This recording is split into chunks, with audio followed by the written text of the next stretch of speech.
All India progressive forum branch అయినటువంటి తెలంగాణ యూనిట్లో ఇప్పటి వరకు కూడా సైంటిఫిక్ టెంపర్ మీద సదస్సు నడిపాం. అట్లాగే కేంద్ర ప్రభుత్వం మానవ పరిణామ సిద్ధాంతాన్ని మార్చేసి మనువాద సిద్ధాంతంలోకి వెళ్తున్న సందర్భంలో అసలు మానవ పరిణామం మీద కూడా బుక్ వేయటం జరిగింది.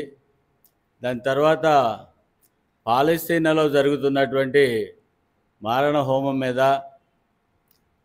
అక్కడ ఆంధ్రప్రదేశ్లో ఉన్నటువంటి విజయ్ కుమార్ మెమోరియల్ ట్రస్ట్ వాళ్ళు వేసినటువంటి బుక్ని తీసుకొచ్చి ఇక్కడ ఇనాగ్రేట్ చేసి ఇనాగ్రల్ స్పీచ్ కూడా ఇప్పించాం. దాని తర్వాత శివాజీని ఎవరు చంపారు అనే పుస్తకాన్ని కూడా విస్తృత ప్రచారం చేసి జనబాహుల్లోకి తీసుకెళ్ళి ప్రత్యేకంగా యువత విద్యార్థుల్లోకి తీసుకెళ్ళాలని ప్రయత్నం చేశాం. ఆ రకంగా ఆ ప్రయత్నం కూడా ఇప్పుడు కర్కారాన్ని ఎవరు చంపారు అనేదాన్ని 2011లో సిపిఐ-ఎంఎల్ పార్టీ వాళ్ళు విజయవాడ నుంచి ప్రింట్ చేశారు. ఇది మధ్యకాలంలో మన స్టాలిన్ గారు చూసి ఇది బాగుంది, ఇది మనం వేద్దాం ఆల్ ఇండియా ప్రోగ్రెసివ్ తరఫున అంటే చూసి బాగానే ఉందని అనుకున్నాం. కానీ ఒకలేసినటువంటి బుక్ని ఇంకోళ్ళు ప్రింట్ చేయాలంటే దానికి కావాల్సినటువంటి పర్మిషను తతంగాలు ఉన్నాయి. దానికి ఆలోచన చేసినప్పుడు మన దివ్ కుమార్ గారు విజయవాడ ఆయన మనకు చాలా సహకరించారు. వాళ్ళతో మాట్లాడి మనకి ప్రింట్ చేసుకుంటానికి పూర్తిగా సహకరించినటువంటి వ్యక్తి దివ్ కుమార్ గారు. ఈ పుస్తకానికి ముందు మాట కూడా రాశారు. ఇట్లా అనేకమైనటువంటి సామాజిక ఇష్యూస్ మీద ఆయన రచనలు చేసినటువంటి ఉన్నాయి.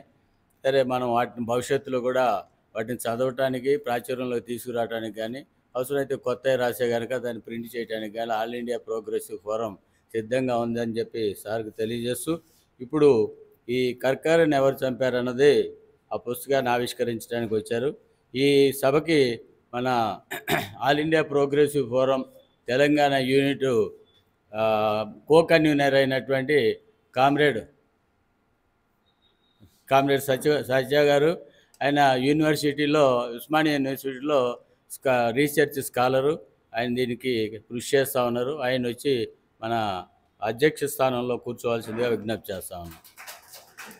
అదే రకంగా ఈ పుస్తకానికి పూర్తిగా ప్రింట్ చేయడానికి సహకరించి మనకి పర్మిషన్ ఇప్పించి అట్లాగే నేను ముందు మాట కూడా రాస్తాను అని చెప్పినటువంటి దివ్ కుమార్ గారు జన సాహిత్య అధ్యక్షులు విజయవాడ నుంచి వచ్చారు.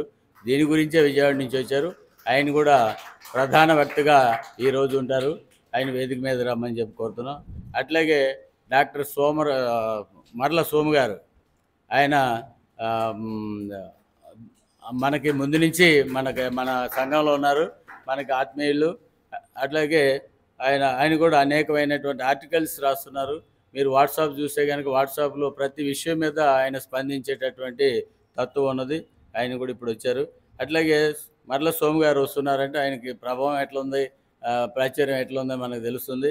ఆయన వస్తున్నారని తెలియగానే ముమ్మాహేశ్వరరావు గారు అంకురం సినిమా దర్శకులు, ఆయన కూడా మన మీటింగ్కి రావడం అనేది మనకు చాలా సంతోషం. ఆయన కూడా వేదిక మీదకి రమ్మని చెప్పి ఊరికి మిమ్మల్ని పరిచయం చేసుకోవడం మా పిల్లలందరికీ కూడా అదే. అట్లాగే ఇంకోళ్ళు డాక్టర్ అజయ్ శర్మ గారు, వారిని కూడా రమ్మని కోరుతున్నాం. అదే కామ్రేడ్స్, ఇప్పుడు మన సత్య గారిని మీటింగ్ కొనసాగించగలుగుతా కోరుతున్నాం. ముఖ్యంగా గతంలో కూడా ఆల్ ఇండియా ప్రోగ్రెసివ్ ఫోరం తరఫున అనేక పుస్తకావిష్కరణలు, సభలు, సమావేశాలు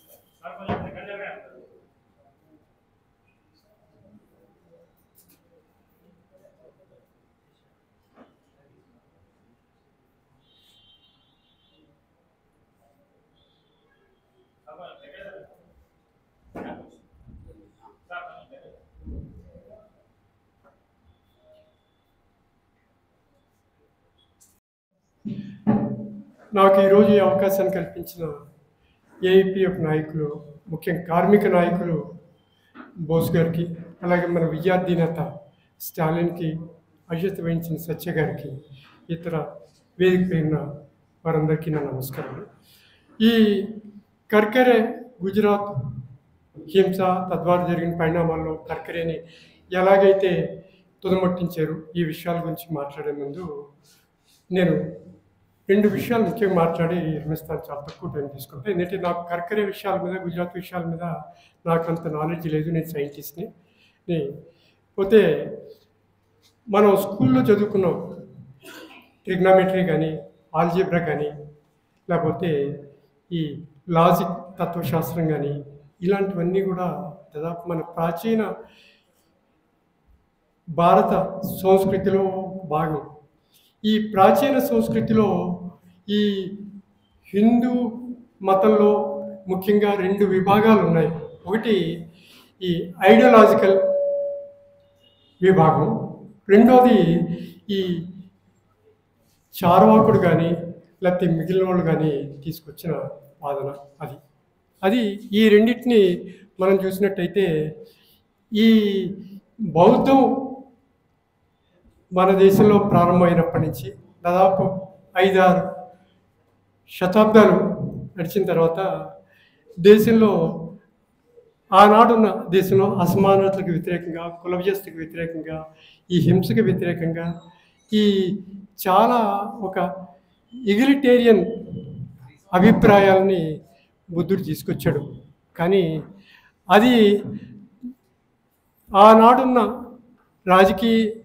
రాజరిక వ్యవస్థకి, భూస్వామ్య వ్యవస్థకి అది పెద్ద అవరోధంగా ఉండటంతో ఆనాడు మతం ఈ శంకరాచార్యుడి రూపాన వచ్చి దేశంలో మళ్ళీ మనువాదాన్ని సృష్టించి ఈ క్యాస్టిజాన్ని మళ్ళీ పునఃప్రతిష్ఠించి దేశంలో ఒక ఉత్పత్తిని ఎవరైతే సాగిస్తారో ఆ క్రింది వర్గాల వారిని, కింది కులాల వారిని, వాళ్ళని ఈ సృష్టింపబడే సంపద నుంచి వాళ్ళు వేరు చేశారు. వేరు చేయటమే కాదు, వాళ్ళు ఆర్థికంగానే కాదు, ఈ సాంఘికంగా సంస్కృతి పరంగా కూడా చాలా అవరోధాలు తీసుకొచ్చారు వాళ్ళు.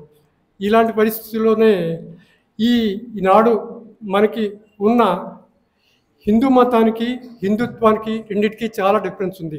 హిందూ మతం అన్నది మన ప్రాచీన సంస్కృతిలో ఏదైతే మన భాస్కరాచార్యుడు, అతని కుమార్తె, లేకపోతే ఈ మన మిగిలిన శాస్త్రజ్ఞులు, ఆనాటి శాస్త్రజ్ఞులు వాళ్ళందరూ కూడా సూర్యుడి నుంచి భూమికి కూడా దాదాపు ఈనాడు చూసుకుంటే కొన్ని అడుగుల ఈ తేడాతో తప్ప కరెక్ట్గానే వాళ్ళు ఊహించగలిగారు. గణిత శాస్త్రం కానీ, అలాగే భౌగోళిక శాస్త్రం కానీ, లేకపోతే ఇవన్నీ కూడా చాలా ఆయుర్వేదం కానీ, సుశ్రుతుడు కానీ, వీళ్ళందరూ కూడా వాళ్ళు నాస్తికులు. వాళ్ళు ఈ ఐడియాలజికల్గా పెరుగుతూ వచ్చి మనువాదానికి వ్యతిరేకంగా వాళ్ళు పోరాడుతూ ఈ మిగిలిన 90% ప్రజల సంస్కృతి ఏది ఉందో దాన్ని వాళ్ళు ముందుకు తీసుకురావటాన్ని చూస్తారు.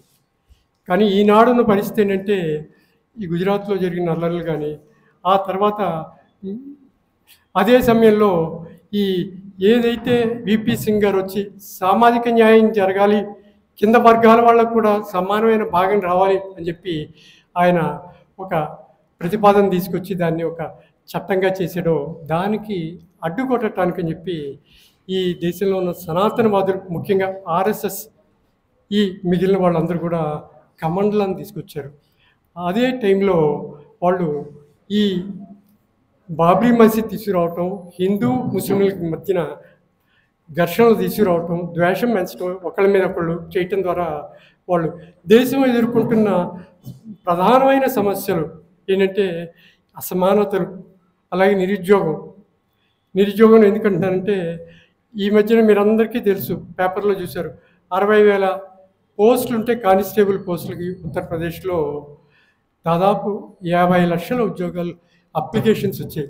చూడండి ఎంత ఘోరంగా ఉంది. అదే పరిస్థితి మన తెలంగాణ రాష్ట్రంలో కూడా జరిగింది. మనకి ఈ కానిస్టేబుల్ ఉద్యోగాలకి, లేకపోతే ఈ టీఎస్ఎస్పి ఉద్యోగాలకు కూడా అదే పరిస్థితి ఉంది. వాటిని ఏదైతే మనం నీరు కోసం, నిధుల కోసం, ఉద్యోగాల కోసం అని చెప్పి మీ ఉస్మానియాలో కానీ, మిగిలిన కాలేజీలో కానీ యువత అంతా కూడా ఉవ్వెత్తులు లేచి తెలంగాణ పోరాటంలో పాల్గొన్నారు, రాష్ట్రం సాధించారు. కానీ తర్వాత వచ్చిన పరిపాలనలో వచ్చిన పరిణామాలు చాలా బాధ కలుగుతున్నాయి. కానీ దాన్ని మీలాంటి వాళ్ళందరూ కలయబట్టే ఈ ప్రభుత్వాన్ని, ఈ అవినీతిని ప్రభుత్వాన్ని మార్చగలిగారు. కనుక నేను చెప్పేది ఏంటంటే, ఈనాడు ఈ అసమానతలు దేశంలో ఉన్నప్పుడు దాదాపు 12 సంవత్సరాలు బట్టి వ్యవసాయ కార్మికులు కాదు, లేకపోతే వచ్చి ఈ చిన్న చిన్న ఈ వర్క్షాపుల్లో కానీ, లేకపోతే సర్వీస్ సెక్టర్లో పనిచేసేవాళ్ళు కానీ, ఈ అసంఘటిత కార్మిక వర్గం ఎవరికి కూడా జీతాలు పెరగలేదు. దాన్ని వాస్తవ వేతనాలు అంటారు. అంటే మనం రూపాయి విలువతో పోల్చుకుంటే ఒక ఈ బియ్యం ధర, లేకపోతే బంగారం ధర 20 ఏళ్ల క్రితం ఉన్నది ఇప్పుడు దాదాపు రెట్టింపైంది కదా. అలా అసమానతలు వ్యతిరేకం తగ్గింది అని చెప్పేదానికి వ్యతిరేకంగా ఏదైతే వాస్తవ జీవితాలు ఉంటాయో ఆ వాస్తవ జీవితాలు మన జీవన పరిస్థితులను మెరుగుపరచాలి. అవి మెరుగుపరచట్లేదు. ఈ పోయే కానీ సంపద మాత్రం సృష్టింపబడుతుంది. మనం వింటున్నాం ఏముంది, ఒక ఏడాదిన్నరలో $5 ట్రిలియన్ అయిపోతుంది. అంటే అమెరికా, చైనా తర్వాత మనం ముందుండే పరిస్థితి వస్తుంది. కానీ ఈ సృష్టించే ఈ పేదవాళ్ళు, ముఖ్యంగా ఈ 90% ఉన్న ఈ శ్రామికులు సృష్టించే సంపద ఎక్కడికి పోతుందంటే ఈ అదానీ గారి జేబుల్లోకి, ఈ అంబానీ గారి చేతిలోకి, టాటా గారి చేతిలోకి, వీళ్ళ చేతిలో పోతుంది. ఈనాడు ఆఖరికి పిహెచ్డీ చేసిన వాళ్ళు కూడా ప్యూన్ ఉద్యోగానికి అప్లై చేస్తుంటే, ఇప్పుడు ఈ జీడిమెట్ల దగ్గర ఒక 20 సంవత్సరాల క్రితం దాదాపు ఒక 800 పరిశ్రమలు ఉండేవి. ఈ 7:30-8 గంటలకి సనత్ నగర్ సెంటర్కి వెళ్తే ఆ రోడ్డు క్రాస్ చేయడం కష్టమేది. ఎందుకంటే కొన్ని వేల సైకిళ్ళు పోతూ ఉండేవి అటు జీడిమెట్ల వైపు. అంతమందికి ఉపాధినిచ్చే చిన్న పరిశ్రమల్ని ఈ నాశనం చేసి ఈ అదానీకి, అంబానీకి, లేకపోతే ఇక్కడ మొన్న రాష్ట్రంలో ఒక 4 కొత్తగా బిలియనీర్లు తయారయ్యారు. కరోనా వచ్చిన తర్వాత జనం చచ్చిపోతుంటే వీళ్ళు బిలియనీర్లు అయ్యారనమాట. వీళ్ళ జేబుల్లో పోతుంది సంపద. కనుక ఈ హిందూ తత్వం అన్నదాన్ని ఒక విద్వేషపూరితంగా మతాన్ని ఈ ఒక మాస్క్ కింద పెట్టుకుని దాని నుంచి వెనకగా నాటకం ఆడేది ఏంటంటే ఈ పెద్ద పెద్ద బిలియనీర్లందరికీ వాళ్ళ ఆస్తులు పెంచడానికి ఈనాడు మోడీ కానీ, లేకపోతే ఆర్ఎస్ఎస్ తదితర ఈ పార్టీలు కానీ, అలాగే కాంగ్రెస్లో ఉన్న కొన్ని సెక్షన్స్ కానీ, వీళ్ళందరూ కూడా అదే ఉద్దేశంతో ఫైట్ చేస్తున్నారు. దానికి మనమే కాదు, కొంతమంది పేట్రియాటిక్గా ఉండేవాళ్ళు, ఈ రాజ్యాంగాన్ని గౌరవించే కొంతమంది పోలీసు అధికారులు కానీ, ప్రభుత్వ అధికారులు ఉన్నారు.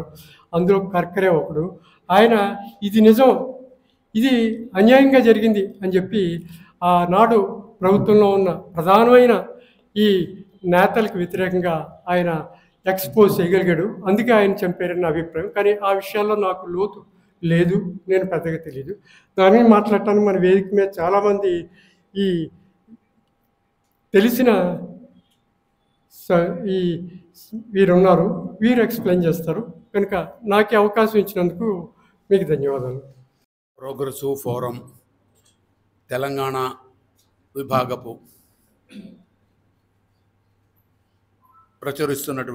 ప్రచురించిన ఈ కర్కారేను ఎవరు చంపారు పుస్తకాన్ని ఆవిష్కరించే అవకాశం నాకు ఇచ్చినందుకు వారికి ముందుగా ధన్యవాదాలు.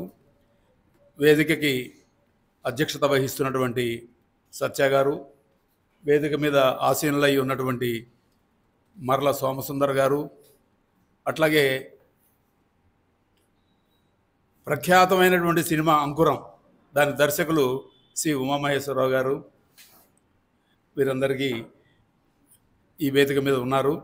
నాకు ఈ అవకాశం కల్పించినటువంటి బోస్ గారు, స్టాలిన్ గారు ముందున్నారు. ఇంకా మిత్రులు, నన్ను ఎరిగిన మిత్రులు కూడా, జానీ గారు కూడా వచ్చారు. నేను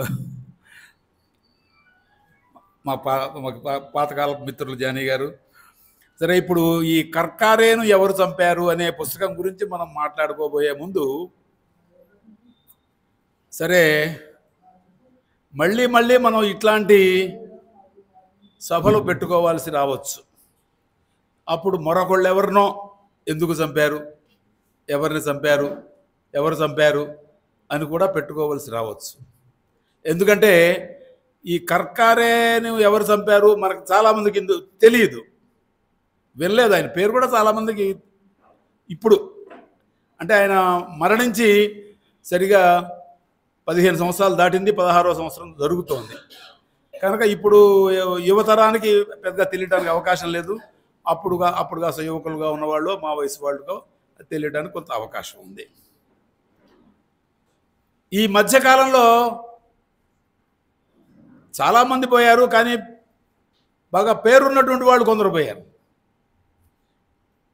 డాక్టర్ నరేంద్ర దబోల్కర్, ఆయన చంపేసినప్పుడు 2013లో సుందరయ్య విజ్ఞాన కేంద్రంలో మేము ఒక మీటింగ్ పెట్టాము. అప్పుడు అందరు ఇట్లా అనేక సంస్థల వాళ్ళని పిలిచి ఒక సభ పెట్టాము సుందరయ్య విజ్ఞాన కేంద్రంలో. 2013లో ఆయన్ని పూణేలో చంపేశారు. ఏంటి ఆయన చేసిన నేరం ఏమిటి అంటే, ఆయన మూఢ విశ్వాసాలకు వ్యతిరేకంగా పోరాడాడు. మూఢ విశ్వాసాల నిరోధక చట్టం తీసుకురావాలి మహారాష్ట్ర ప్రభుత్వం అని ఆయన గట్టిగా నిలదీశాడు, ప్రచారం చేశాడు. ఆయనకి పొద్దునే మార్నింగ్ వాక్ అంటారే, అట్లా నడుచుకుంటూ వెళ్ళే అలవాటు ఉంది. ఆయన కనిపెట్టారు, ఈయన పొద్దునే పలానా సమయానికి మార్నింగ్ వాక్ పెడతాడని తెలిసినట్లుంది వాళ్ళకి. వాళ్ళు అట్లా ఆయన ఫాలో అవుతూ తుపాకీతో కాల్చి చంపేశారు. ఎవరు వాళ్ళు తెలీదు. అంటే ఇప్పటికే తేలలేదు. 2013 అంటే 10 ఏళ్ళు దాటిపోయింది. అసలు ఫలానా వాళ్ళు నిర్దిష్టంగా నేరస్తులు వీళ్ళే అని నిర్ధారణ ఏమి కాలా, ఇంకా జరుగుతోంది, ఏదో ప్రాసెస్ జరుగుతోంది. సరే, తర్వాత కొన్ని పేర్లు బయటకు వచ్చాయి అనుకోండి. 2015వ సంవత్సరంలో గోవింద పన్సారే మీ అందరికీ బాగా, ఆయన పేరు బాగా తెలుసు.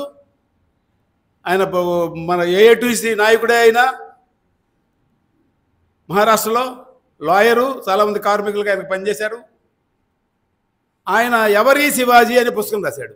అసలు శివాజీ ఎవరు అని ఆయన రాశాడు. ఆయన అందులో చాలా వివరాలు ఉన్నాయి. ఆ పుస్తకం మీద గుంటూరులో జరిగినటువంటి ఒక సభలో కూడా నాకు ప్రసంగించే అవకాశం వచ్చింది, ఆ పుస్తకం వచ్చిన కొత్తల్లో. అది ఒక. ఆ తర్వాత ఎంఎం కల్బుర్గి, ఆయన కర్ణాటక రాష్ట్రం హుబ్లీ యూనివర్సిటీ వైస్ ఛాన్సలర్గా చేశాడు. ఆయన చేసిన నేరం ఏమిటి అని అంటే, ఆయన మా లింగాయతులు హిందువులు కాదు, మాది వేరే మతం. మా లింగాయతుల్లో అన్ని కులాల వాళ్ళు ఉన్నారు. ఎక్కడి నుంచి పుట్టే మరి ఈ లింగాయతులు ఎక్కడి నుంచి వచ్చారు? బసవేశ్వరుడి దగ్గర నుంచి వచ్చారు. 12వ శతాబ్దపు బసవేశ్వరుడి దగ్గర నుంచి అసలు కులం అనే దానికి వ్యతిరేకంగా, కుల వివక్షకు వ్యతిరేకంగా చాలా పెద్ద ఎత్తున పోరాటం చేసిన వాడు బసవేశ్వరుడు 12వ శతాబ్దంలో.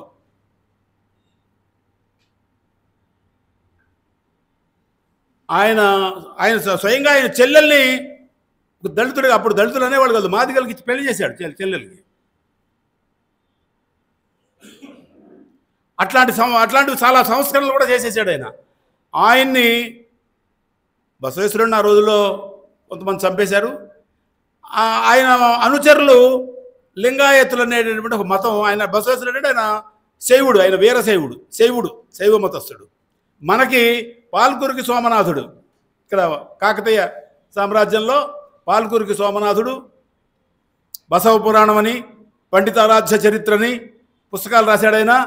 ఆయన అందులో ఆయన ఈ శైవ మతానికి చాలా వ్యాపకుడు, సాహిత్య రూపంలో వ్యాపకుడు. కాకతీయులు ఆ రోజున శైవ మతాన్ని పోషించి శైవాన్ని కొంత విస్తరింపజేసిన వాళ్ళు కాకతీయ సామ్రాజ్యం. ఇట్లా ఆ బసవేశ్వరుడి ప్రభావం మన తెలుగు వాళ్ళ మీద కూడా బాగా ఉన్నది. ఆ బసవేశ్వరుడు అసలు తెలుగువాడే అనేవాళ్ళు కూడా ఉన్నారు. నాకైతే అంత ఖచ్చితంగా తెలియదు. ఆయన అనుచరులని లింగాయతులు అంటారు. ఆ లింగాయతులు మాది వేరే మతము, మేము హిందువులం కాదు అని ఆయన దానికి సంబంధించిన ఆధారాలతో ఈ ఎంఎం కల్బుర్గి పుస్తకాలు రాశాడు. దాన్ని ఆ భావజాలం వ్యాప్తి చెందడానికి ఆయన కారకుడైనాడు కాబట్టి ఆయన చంపేశారు. అంతే, ఆ కారణంగా చంపేశారు.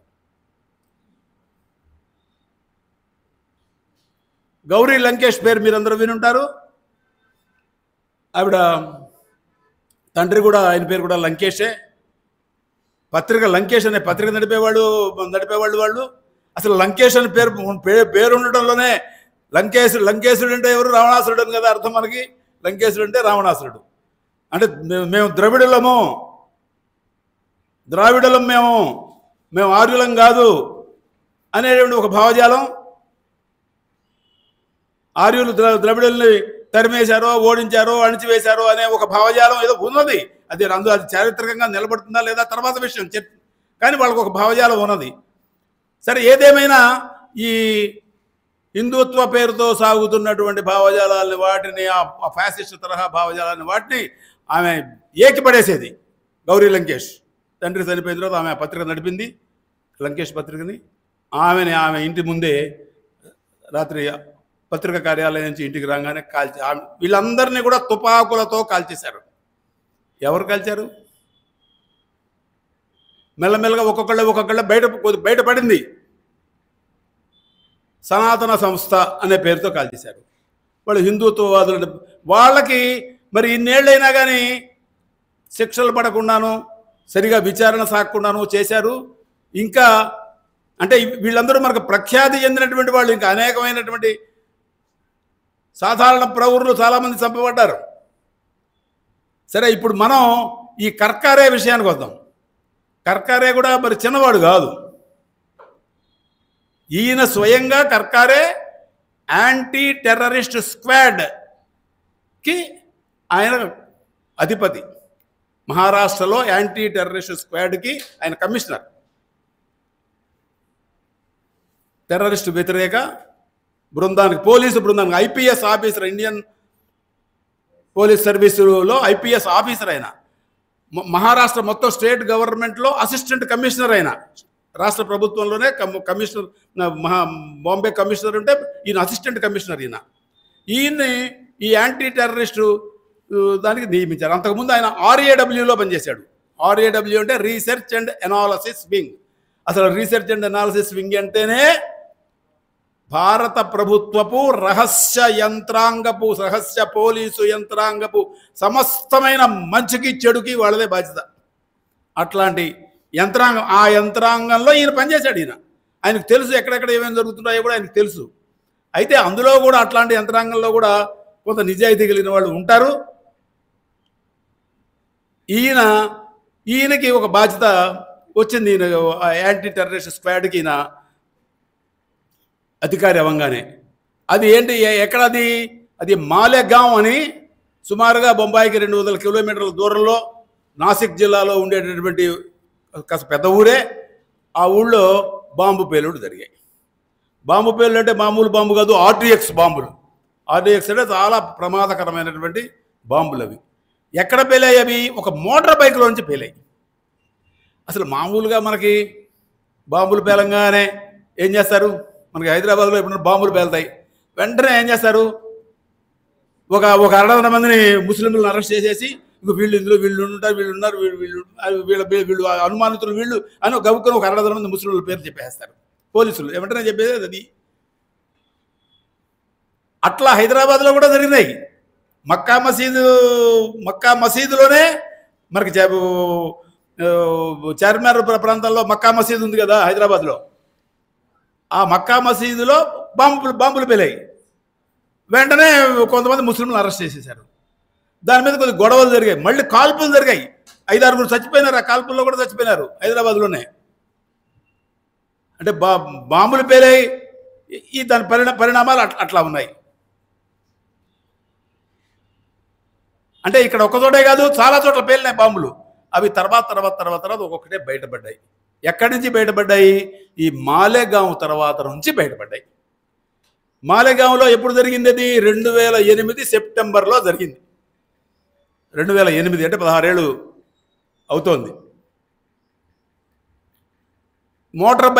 ఒక మోటార్ బైక్లో బాంబులు పేలాయి. ఓ లోపల ఉన్నటువంటి బైక్లో అక్కడ ఏదో పెట్టినటువంటి బాంబు పేలింది. 6 చచ్చిపోయారు. 100 మంది పైన గాయపడ్డారు. చిన్నది కాదు అది బాంబు. RDX బాంబు అంటారు. RDX. సరే, దాని మీద వాళ్ళని ఎందుకు మాలేగాంలో జరిగాయి? మాలేగాంలో 170 వంతులు ముస్లింలే ఉంటారు ఆ ఊళ్ళో. అంటే చచ్చిపోయిన వాళ్ళు కూడా ముస్లింలే ఉండి ఉంటారు, గాయపడ్డ వాళ్ళు కూడా ముస్లింలే ఎక్కువై ఉంటారు. ఇది ముస్లింలే పేల్చారనేది ముందు వచ్చినటువంటి టాక్, పత్రికలన్నీ అటగే రాశాయి.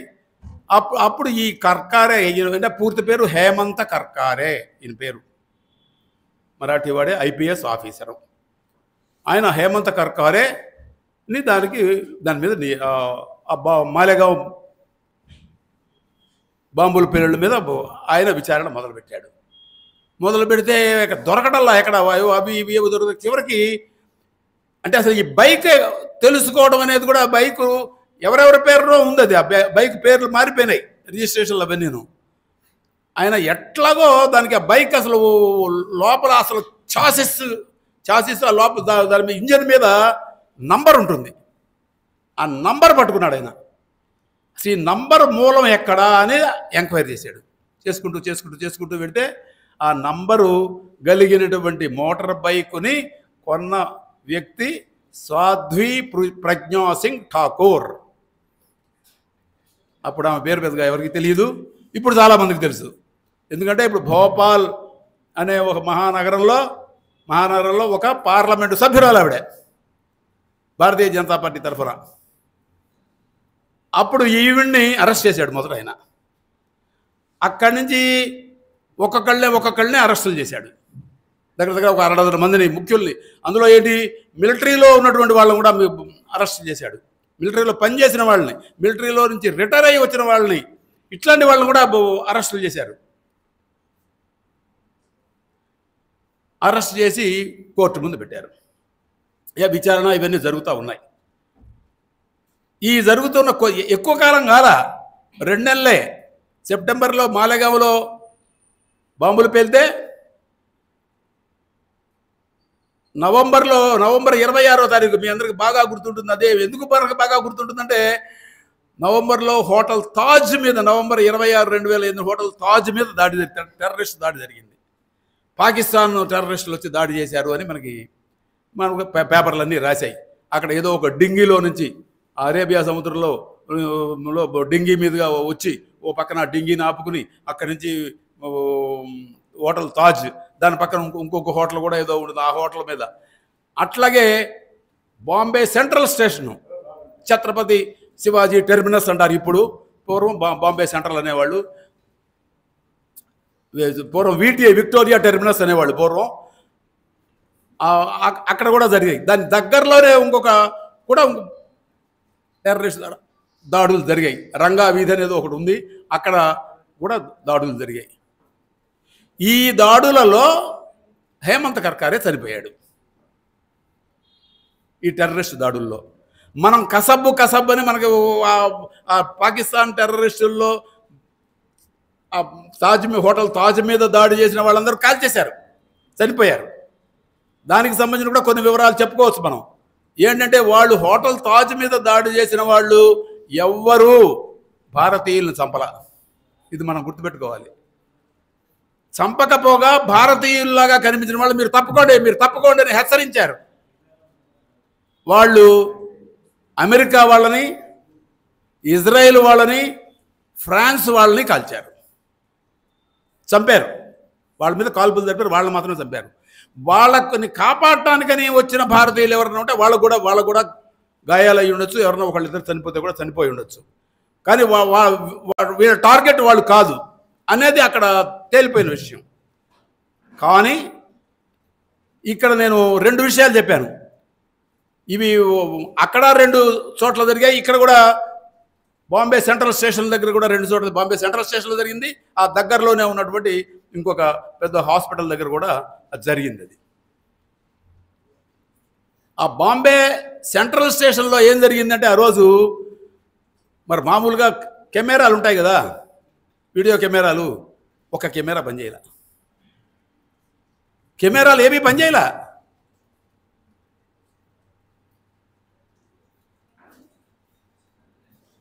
ఎవరు ఏదో ఒకటి ఎందుకో పొరపాటున ఏదో దాని నుంచి అసలు ఏమీ సమాచారం తెలుసుకునే ఆస్కారం దొరకల. ఒకటి ఒకటి ఎందుకో అది ఎందుకో మిగిలిపోయింది. వాటిని పగలగొట్టేశారు, లేకపోతే అవుట్ ఆఫ్ సర్క్యూట్ అంటే దానికి ఎలక్ట్రికల్ సర్క్యూట్ నుంచి దాన్ని డిస్లొకేట్ చేశారు. కానీ అవి పనిచేయాల కెమెరాలు. ఇక్కడ ఈ కర్కారే మాత్రం చనిపోయారు. ఆ కర్కారే ఆ ప్రాంతంలో దాడి చేసిన కసబు వాళ్ళు దాడి చేసింది కర్కారే వాళ్ళ మీదే. కసబు దాడి చేసిన పని చేసింది అక్కడే. అక్కడ చెప్పినటువంటి కొంతమంది ఏం చెప్పారంటే వీళ్ళు స్థానికమైన మరాఠీ భాషనే మాట్లాడారు అని అక్కడ కొంతమంది సాక్షులు చెప్పారు. ఆ తర్వాత కాలంలో ఈ కర్కారేని చంపిన ప్రదేశాల్లో దాడి చేసిన టెర్రరిస్టులు ఇవి అప్పటికి అంటే వెంటనే అప్పటికి దొరికిన చిన్న చిన్న ఆధారాలు అవి మాత్రమే.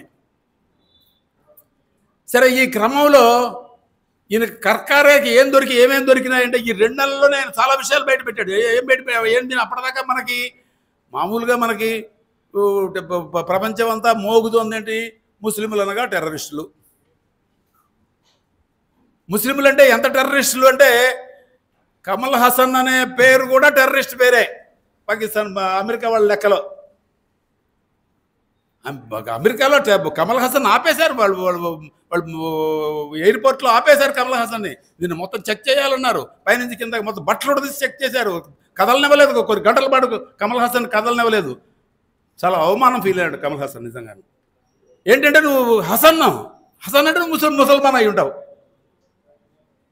అది వాళ్ళ అనుమానం. అది అంటే నేను ఎంత మనుషుల్ని అనుమానించేటట్టుగా, అసలు ముస్లిం అంటేనే టెర్రరిస్టు అనుకునే అంత అనుమానాలు కలిగేటట్టుగా ఒక ప్రపంచవ్యాపితమైనటువంటి దాన్ని ఏమంటారంటే ఇస్లామోఫోబియా అంటారు. ఇస్లామోఫోబియా. దానికి ఒక మూల విరాట్ ఒక ఆయన ఉన్నాడు. ఆయన ఒక సిద్ధాంతమే తయారు చేశాడు. హట్టింగ్టన్ అని, శామ్యూల్ హట్టింగ్టన్ అంటారు ఆయన్ని. ఆయన అమెరికా లో పెద్ద ప్రొఫెసర్. ఆయన ఏం తయారు చేశాడు సిద్ధాంతం? ఇక కమ్యూనిజం పోయింది, రష్యా కూలిపోయిన తర్వాత సంగతి ఇది ఎంత. 1991లో సోవియట్ యూనియన్, రష్యా అనకూడదు, సోవియట్ యూనియన్ కూలిపోయిన తర్వాత ఇక ప్రజాస్వామ్యానికి కమ్యూనిజానికి మధ్యన యుద్ధం ప్రధానం కాదు, అది అయిపోయింది. ఎందుకంటే కమ్యూనిజం ఓడిపోయింది, పతనం అయిపోయింది కమ్యూనిజం. ఇంకా దాంతో యుద్ధం చేయాల్సిన అవసరం లేదు. ఇక యుద్ధం దేని మధ్య జరుగుతుందంటే యూరప్, అమెరికా ఉన్నతమైన నాగరికతకి, మధ్యాసియా ప్రాంతపు వెనకబడిన నాగరికతకి, ఇస్లామిక్ కల్చర్ సంస్కృతి వాళ్ళది, యూరోపియన్ డెమోక్రటిక్ కల్చర్ వాళ్ళదేమో ఉన్నతమైన నాగరికత, వీళ్ళదేమో వెనకబడ్డ ఈ రెండింటికి మధ్యన జరిగేదే ఇక నుంచి ప్రపంచంలో యుద్ధం ఈ రెండింటి మధ్యన జరుగుతుంది అనే ఒక సిద్ధాంతాన్ని తీసుకొచ్చారు. అక్కడి నుంచి దాన్ని ఇస్లామోఫోబియా అంటే ముస్లింలు అనగానే వీళ్ళు టెర్రరిస్టులు అనే దాన్ని వ్యాప్తి చేయడం మొదలుపెట్టారు. అంటే అంతకుముందు టెర్రరిజం లేదా, నిజంగానే లేదా, ముస్లింలు టెర్రరిస్టులుగా మారిన చరిత్ర లేదా అంటే ఉంది. ఎప్పటి నుంచి ఉంది అది? సోవియట్ యూనియన్ ఆఫ్ఘనిస్తాన్ మీద సైన్యాలను పంపించిన తర్వాత అక్కడ వాడిని, సోవియట్ యూనియన్ వాళ్ళని అక్కడ ఓడించడానికి పాకిస్తాన్లో అప్పుడు జియావుల్ హక్ అనే ఆయన ఉండేవాడు. వాళ్ళ దేశానికి ఆయన ఒక మిలిటరీ నియంత. ఆయన మిలిటరీ టేక్ ఓవర్ చేసింది పాకిస్తాన్లో. అప్పుడప్పుడు ఎన్నికలు జరుగుతాయి, అప్పుడప్పుడు మిలిటరీ పరిపాలకులు వస్తుంటారు. ఈ మొత్తం ఈ 75 ఏళ్ల చరిత్ర పాకిస్తాన్ అదే. అప్పుడు Zia-ul Haq military take over చేశాడు. భుట్టోని ఉరి తీసింది అదంతా జియావుల్ హక్కే. ఆ హయాంలో అమెరికా వాడు ఈ జియావుల్ హక్ ద్వారా ఈ ఒక ఇస్లామిక్ ఉన్మాదాన్ని రెచ్చగొట్టి తాలిబన్లు అనే వాళ్ళని సృష్టించి, అటు ఆఫ్ఘనిస్తాన్ వాళ్ళని ఇటు పాకిస్తాన్ వాళ్ళని వీళ్ళందరూ తాలిబన్లు అనే వాళ్ళని సృష్టించి, ఈ తాలిబన్లు అనే వాళ్ళతోటి రష్యా వాళ్ళ మీద యుద్ధాలు చేయించి రష్యా వాళ్ళు అక్కడ కూరుకుపోయేటట్టు చేసి రష్యన్ ఆర్థిక వ్యవస్థ, రష్యన్ మిలిటరీ వ్యవస్థ ఇవన్నీ చివరికి సోవియట్ యూనియన్ పతనం అయిపోయేదాకా అది దారి తీసింది. అది ఒక రకంగా అది సోవియట్ యూనియన్ ఆఫ్ఘనిస్తాన్లో కూరుకుపోయే పరిస్థితి కూరుకుపోయింది. అప్పుడు ఆ తదనంతర పరిణామాలకు అది ఒక కారణం. అప్పుడు ఈ మొత్తాన్ని అమెరికా వాడు ఏం చేశాడు? ఆఫ్ఘనిస్తాను, పాకిస్తాన్ వాళ్ళ అక్కడ ఉన్నటువంటి ఈ ముస్లిం యువకులని తుపాకీ మందులాగా వాడుకున్నాడు వాడు. వీళ్ళని అట్లా ఆ రకంగా టెర్రరిజం అనే దాన్ని కొద్దిగా పెంచుకుంటూ అట్లా పెంచుకున్న తర్వాత అసలు అమెరికాకు కూడా వాళ్ళు లొంగని పరిస్థితి. తాలిబాన్లు చివరికి ఆఫ్ఘనిస్తాన్లో వాళ్ళే టేక్ ఓవర్ చేసి అమెరికా వాడు కూడా పారిపోవాల్సిన పరిస్థితి రావడం, ఇవన్నీ ఆ తర్వాత పరిణామాలు. అట్లా ఆ రకమైనటువంటి అంటే దాన్ని అక్కడ సృష్టించాడు. అక్కడ ఇక మనం గమనించాల్సింది ఏంటంటే పాకిస్తాన్లో ఇస్లామిక్ టెర్రరిజాన్ని సృష్టిస్తే వాడికి సరిపోదు. వాడికి ఇండియాలో కూడా వాడికి టెర్రరిజం కావాలి. ఇండియాలో కూడా ఒక టెర్రరిస్ట్ రహస్యంగానో బహిరంగంగానో ఇక్కడ ఎవరు ఈ టెర్రరిస్టులు నిర్వహించగలుగుతారు అనేది ఇక్కడ ఈ రకరకాల హిందుత్వ సంస్థలు ఆ పని చేయగలుగుతాయి. ఇక్కడ టెర్రరిజాన్ని అంటే అప్పటిదాకా మనకి హిందూ అంటే ఆ పదం ఇవాళ కూడా ఆ పదం మాట నాకు ఇష్టం లేదు. ఎందుకంటే హిందువులు ఒక మత ఇస్లామిక్ ముస్లిం టెర్రరిస్టులు హిందూ టెర్రరిస్టులు అని అంటాం తప్ప. ఎందుకంటే టెర్రరిస్ట్కి మతం ఏంటి అసలు? టెర్రరిస్ట్కి మతం లేదు, మతం ఉండదు వాడికి. వాళ్ళకి మతస్థులను పేరు పెట్టకూడదు. వాళ్ళు ఎవరి చేతిలోనూ ఇన్స్ట్రుమెంట్స్ వాళ్ళు అంటే మనకు మామూలుగా చెప్పాలంటే వాళ్ళు ఇప్పుడు మనకి ఈ సుపారీ గూండాలు ఉంటారే అట్లాంటి వాళ్ళు వాడికి మతం ఏంటి? ఎవడు డబ్బులు ఇస్తే వాడిని చంపుతాడు ఆ సుపారీ గుండా. అట్లా ఈ టెర్రరిస్టులు కూడా వాళ్ళు ఎవరిని నిర్దేశిస్తే వాళ్ళ దాడులు చేస్తుంటారు, చంపుతుంటారు.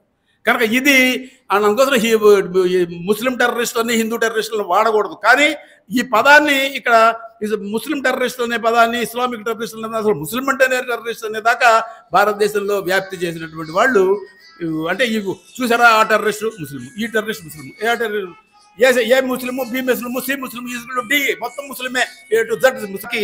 అదరకాక అందరూ హిందువులు కూడా అంటే ముస్లింలు ఎంతమంది పెడతారో హిందువులు కూడా అంతమంది పెడుతుంటారు. అది అట్లాంటి దర్గాలో కూడా బాంబులు పేలినాయి. అట్లాగే మనకు దగ్గరలో నాందేడ్లో బాంబులు పేలినాయి. ఇట్లా వీటన్నిటి వెనకాల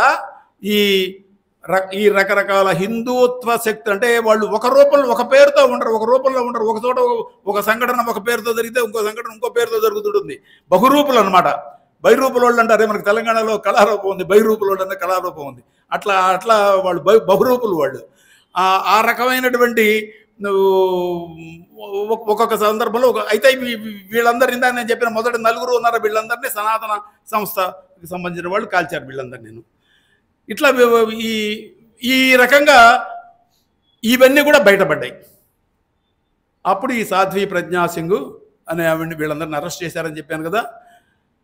వీళ్ళందరినీ లాకప్ చేసి ఇవన్నీ చేసి 2 నెలలకే హేమంత్ కర్కారే టెర్రరిస్ట్ దాడిలో చనిపోయినాడు. చనిపోగానే ఆయనకి నివాళులు అర్పించడం మొదలుపెట్టారు. అప్పుడు నరేంద్ర మోడీ గారు ముఖ్యమంత్రి గుజరాత్ రాష్ట్రానికి ఆయన ₹1 కోటి హేమంత్ కర్కారే కుటుంబానికి దాన్ని ఏమంటారు ఒక పరిహారంగా ₹1 కోటి సహాయకంగా గుజరాత్ ప్రభుత్వంలో ₹1 కోటి ప్రకటించాడు. హేమంత్ కర్కారే భార్య పేరు కవిత కర్కారే. ఆవిడ ప్రొఫెసర్. ఆవిడ ఈ నరేంద్ర మోడీ ప్రకటించిన ₹1 కోటి నేను పుచ్చుకోను అని తిరస్కరించింది. ఆవిడ ఎందుకు తిరస్కరించింది? ఇది ఆలోచించాల్సిన ప్రశ్న. అప్పుడే వాళ్ళు ఆ తర్వాత కూడా తిరస్కరించారు వాళ్ళు. ఎందుకంటే ఈ దాడి వెనకాల ఎవరున్నారు అనేది ఆ దాడి జరిగిన నాటి నుంచి అనుమానాలు రేకెత్తుతూనే ఉన్నాయి.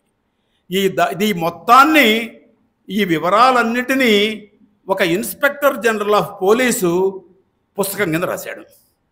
దగ్గరగా 360 పేజీల పుస్తకం రాశాడు. హూ కిల్డ్ కర్కారే పుస్తకం పేరు.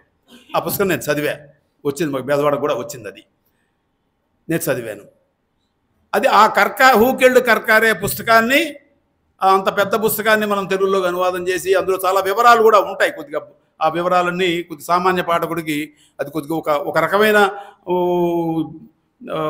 పరిశోధన దృష్టితో చదివే వాళ్ళకి అది బాగా ఉపయోగపడుతుంది. కానీ సామాన్య పాఠకుడు కొద్దిగా ఇదిగా ఉంటుందని దాన్ని కొద్దిగా క్లుప్తం చేసి సంక్షిప్తంగా ఒక 24 పేజీలు మనకు తెలుగులో వచ్చేటట్టుగా పెద్ద వ్యాసం అనుకోండి, అట్లా దాన్ని ఒక చిన్న పుస్తకంగా ఇది ఈ కర్కారేని ఎవరు చంపారు అనే పేరుతోటి విజయవాడలో దాన్ని పబ్లిష్, అది CPIML వాళ్ళు దాన్ని పబ్లిష్ చేశారు. అది అప్పట్లో అది కాపీలు ఏం లేవు, ఇప్పుడు ఎక్కడ బాగా కాపీలు దొరకు, చాలామంది అది చదివారు, అప్పుడప్పుడు దాన్ని సంభాషిస్తుంటారు, కానీ కొత్త జనరేషన్కి తెలియదు. ప్లస్ ఇప్పుడు పరిస్థితులు ఏంటి, పరిస్థితులు ఇంకా మారిపోతూ ఉన్నాయి, ఇంకా విషమంగా ఉన్నాయి. రేపు మాకు ఎన్నికలు రాబోతున్నాయి. ఇప్పుడు మరి ఒక పక్కన ఇన్ని జరుగుతున్నప్పటికీ ఎలక్టరల్ బాండ్లు లాంటి ఒక భయంకరమైన అవినీతిమయమైనటువంటి ఒక జరుగుతున్నప్పటికీ వాళ్ళు ఏదో మిస్టర్ క్లీన్ లాగా ప్రచారం చేసుకుంటున్నారు. మిస్టర్ క్లీన్ నరేంద్ర అంటే మిస్టర్ క్లీన్ అని ఒకప్పుడు రాజీవ్ గాంధీకి పేరు ఉండేది, మిస్టర్ క్లీన్ అని. ఆ రాజీవ్ గాంధీ అది బోఫోర్స్తో రాజీవ్ గాంధీకి మిస్టర్ క్లీన్ పోయింది. ఇప్పుడు మిస్టర్ క్లీన్ ఎవడు నమ్మడల్లా, దేశంలో ఎవడు నమ్మడల్లా. కానీ భక్తులు నరేంద్ర మోడీ భక్త బృందం అంతా ప్రచారం చేసుకుంటున్నారు. ఇప్పుడు ఏమిటి వాళ్ళ మనకి కేంద్రంలో ఎవరి ప్రభుత్వం ఉంది? భారతీయ జనతా పార్టీ ప్రభుత్వం ఉందా? కొన్ని NDA ప్రభుత్వం ఉందా? కొన్ని RSS బ్యాక్డ్ ప్రభుత్వం ఉందా? మోడీ ప్రభుత్వం ఉంది, అంతే. అంతా మోడీ ప్రభుత్వమే, మోడీ మోడీ మోడీ, ఇంకేం లేదు. ఇది ఆ భక్త బృందం అంతా మోడీ ఉంటే దేశం ఉంది, మోడీ లేకపోతే దేశం లేదు అన్నట్టు ప్రచారం విపరీతంగా చేస్తూ ఉన్న పరిస్థితిలో ఇవాళ ఇవన్నీ ఎవరు చేస్తున్న ఈ టెర్రరిజం, వాళ్ళు మామూలుగా ఈ వామపక్షవాదులను ఏమంటుంటారు, తుక్కడే గ్రాంగులు ఉంటుంటారు. అంటే మనం దేశాన్ని విచ్ఛిన్నకులు అంటాం, వాళ్ళేమో దేశాన్ని సమైక్యవాదులుట. ఈ టెర్రరిస్టు చర్యలు, ఇన్ని రకాల టెర్రరిస్టులు చర్యలు చేసేవాళ్ళు, రహస్య టెర్రరిస్టు బృందాలని నిర్మించి హత్యాకాండలు జరిపేవాళ్ళు, వాళ్ళు దేశ నిర్మాతలు, వాళ్ళు మిగిలిన వాళ్ళు దేశ విద్రోహులు అన్నట్టు వాళ్ళు ప్రచారం చేస్తున్న పరిస్థితి ఉంది. రేపు మళ్ళీ ఎన్నికల్లో ఇవన్నీ వాళ్ళు వాడబోతున్నారు. కనుక ఇవాళ అబద్ధాలు, భయంకరమైన అబద్ధాలు ప్రచారం చేసుకుంటూ ఉన్నారు. అబద్ధాలు అవి ఎన్నెన్ని చెప్పుకుంటే, ఎన్ని రోజులు చెప్పుకుంటే కూడా అవి తీరేవి కాదు ఆ అబద్ధాలు. అందుకోసం ఒకటి రెండు మనం చెప్పుకోక తప్పదు. ఎందుకంటే మనందరికీ బాగా తెలిసినప్పుడు మనకి ఇక్కడ రాగానే మనకి భగత్ సింగ్ ఫోటో కనిపించింది. భగత్ సింగ్ తెలియని వాళ్ళు లేడు ఎవరికేను. భగత్ సింగ్ చివరి రోజుల్లో ఏం పుస్తకం చదివాడైనా లెనిన్ పుస్తకం చదువుతూ ఆయన పూర్తి కాలేదు. అట్లా ఆ పుస్తకాన్ని ఇట్లా పెట్టేసి ఎంతవరకు చదివాడో అంతవరకు పుస్తకాన్ని అట్లా పెట్టేసి ఆయన వెళ్ళిపోయినాడు ఊరికంబానికి. ఏమిటి ఇట్లా పెట్టడం వెనకాల ఏమిటి ఆయన ఉద్దేశం ఏమిటి? నేను లెనిన్ని ఇంతవరకు చదివా, మీరు ఆ తర్వాత కూడా చదువుకోండి, మీరు లెనిన్ని అనుసరించండి. భారతదేశ విముక్తికి లెనిన్ అందించినటువంటి సందేశమే మనకి అంతిమ పరిష్కారం అని భగత్ సింగ్ చెప్పి వెళ్ళాడు. ఇది చాలా ముఖ్యమైనటువంటి సందేశం, ఆయన ఇచ్చి వెళ్ళిన సందేశం. ఎందుకు ఆయన పదే లెనిన్ గురించి చెప్పాడు అంటే, దేశమంతా అప్పుడు గాంధీ గాంధీ గాంధీ అని అంటూ ఉండేది.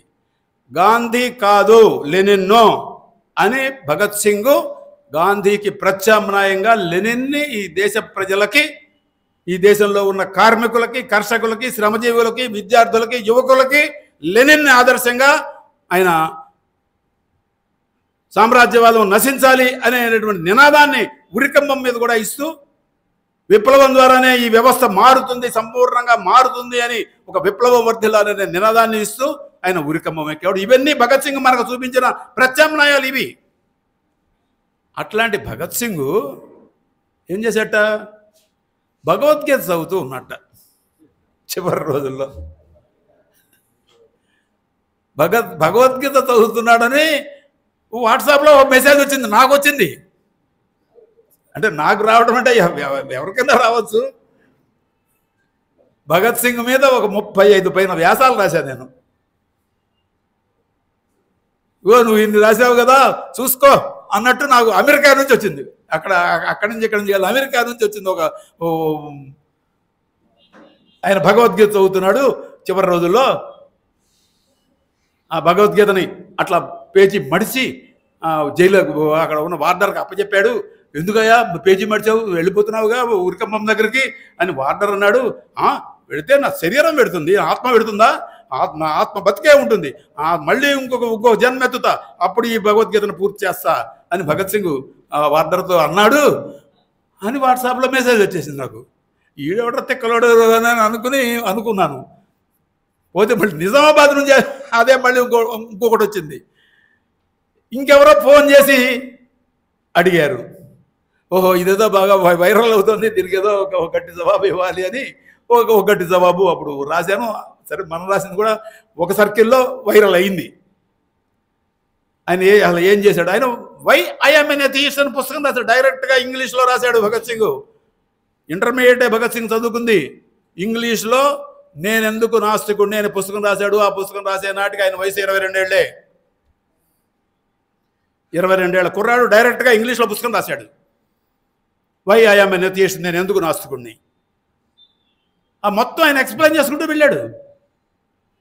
మన మొత్తం మతం పేరుతో ఇక్కడ ఈ దేశంలో జరిగినటువంటి దురాగతాలు ఏమిటో రాశాడు. దళితుల పట్ల జరిగిన ఏమిటో రాశాడు. అట్టడుగు శ్రమజీవుల పట్ల జరిగింది ఏమిటో రాశాడు. దేవుడి పేరుతో ఎంత మోసం జరుగుతుందో, మతం పేరుతో ఎంత మోసం జరుగుతుందో ఇవన్నీ రాశాడు. ఇవన్నీ పనికిరావు. అసలు నిజంగా నా దేవుడే ఉంటే అసలు మాకు ఈ బ్రిటిష్ వాడి పరిపాలన ఇంత దుర్మార్గమైనటువంటి వ్యవస్థ ఎందుకు మాకు ఉంటుందో, దేవుడు ఏం చేస్తున్నాడు అని దేవుడిని ప్రశ్నించాడు. ఏం చేస్తున్నావా నువ్వు నిజంగా నువ్వు ఉంటే ఇట్లా మేము ఎందుకు ఇట్లా ఉన్నాం మేము అంటే, కాబట్టి నువ్వు అసలు లేవు పో అన్నాడు. నీతో మాకు పని లేదు పోండి అన్నాడు. ఇదంతా నీకు కీర్తి ప్రతిష్టలు బాగా వచ్చినాయి చిన్న వయసులోనే అని తల పొగరెక్కింది నీకు అని ఒకళ్ళు ఎవరో అన్నారట. నేను ఇది తల పొగరతో రాయటం లేదు అంటూ మొదలుపెట్టాడు. అసలు ఆయన మొదలుపెట్టడమే నేను తల పొగరతో రాయట్లేదు, ఇది ఒక పరిజ్ఞానంతో రాస్తున్నాను అని. నిజంగానే నేను ఆయన రాసిన ఆ పుస్తకాన్ని మొదటిసారి చదివినప్పుడు, ఎందుకంటే అప్పటికి నేను భగత్ సింగ్ సొంత రచనలు నేనేమి చదవాల అప్పటికి. అంటే ఇదంతా దాదాపు ఒక 46-47 ఏళ్ల క్రితం సంగతి చెప్తున్నా. ఆయన భగత్ సింగ్ నేనెందుకు నాస్తికుడిని నేను చదివి 46-47 ఏళ్ల క్రితం చదివాను నేను. అది అప్పటిదాకా భగత్ సింగ్ గురించి వీళ్ళు రాసిన వ్యాసాలు కొన్ని చదివున్నా. భగత్ సింగ్ ఇంతటి మేధావి అని నాకు ఆ పుస్తకం చదివిన తర్వాత మొదటిసారి అర్థమైంది. ఓహో, ఇతను ఏదో మామూలు మనం ఏదో సామ్రాజ్యవాద వ్యతిరేక దేశభక్తుడినా, టెర్రరిస్ట్ పద్ధతులు అనుసరించినటువంటి దేశభక్తుడినా అని అనుకుంటూ ఉన్నామే తప్పితే ఇంత ఇంటలెక్చువల్ మైండ్ భగత్ సింగ్లో ఉంది అని నా వరకు నాకు అప్పటిదాకా తెలియదు. అక్కడి నుంచి ఆయన మీద జిజ్ఞాస అన్వేషణ మొదలైంది. సరే, అది వేరే విషయం అనుకోండి. అట్లాంటి భగత్ సింగ్ భగవద్గీత చదవచ్చు. భగత్ సింగ్ కూడా భగవద్గీత చదివితే చదవచ్చు. ఆయనకి అవకాశం లేదు. ఆయన అవకాశం వచ్చినట్టు చరిత్ర అవకాశం ఇస్తే భగవద్గీత కూడా చదివేవాడు. భగవద్గీత కూడా ఆయన ఏదో వ్యాఖ్యానం రాసి ఉండేవాడే, రాయకుండా ఉండేవాడు కాదు. భగవద్గీత చదవడం కాదు, భగవద్గీతలో ఉన్న విషయాలని గురించి ఏం వ్యాఖ్యానం చేశాడు అనేది అక్కడ ముఖ్యం. భగవద్గీత వీళ్ళు రాసిందేమో 100-150 పాళ్ళు అబద్ధం. ఆయన ఎవరో ఒక హిందూ వాది ఇట్లా రాశాడంటూ నాకు మెసేజ్ వచ్చిందన్న. వాళ్ళని హిందువులు అనొద్దు అని రాశా. మొట్టమొదటి నేను రాసిన వాక్యం ఏంటంటే, అట్లాంటి వాళ్ళని హిందువులు అనొద్దు, హిందువులను మీరు అవమానపరచద్దు, ఇంత అబద్ధాలు ప్రచారం చేసేవాళ్ళు హిందువులు అని మీరు హిందువులను అవమానపరచద్దు. హిందూ పేరుతోటి అబద్ధాలే జీవితంగా, అబద్ధాలే రాజకీయంగా, అబద్ధాలే సంస్కృతిగా, అబద్ధాలే వాళ్ళ మొత్తం ప్రచారంగా సాగిస్తున్నటువంటి వాళ్ళని మతం ఉందని మీరు అనుకోవద్దు. వాళ్ళ రాజకీయ ప్రయోజనాలే తప్ప, వాళ్ళు బడా కోటీశ్వరులకు ఊడిగం చేసే ప్రయోజనాలే తప్ప వాళ్ళకి ఇంకో ప్రయోజనాలు లేవు. అట్లాంటి వాళ్ళకి వాళ్ళకి మతస్థులనే కితాబు ఇవ్వద్దు అని రాశాను నేను.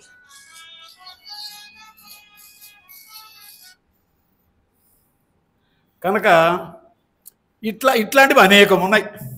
ఒకటి కాదు. అబద్ధాల ఫ్యాక్టరీకి అంతూ పొంతూ లేదు. ఎందుకంటే అంటే నిజంగానే ఉంది, నేను చెప్పేది అబద్ధమేం కాదు.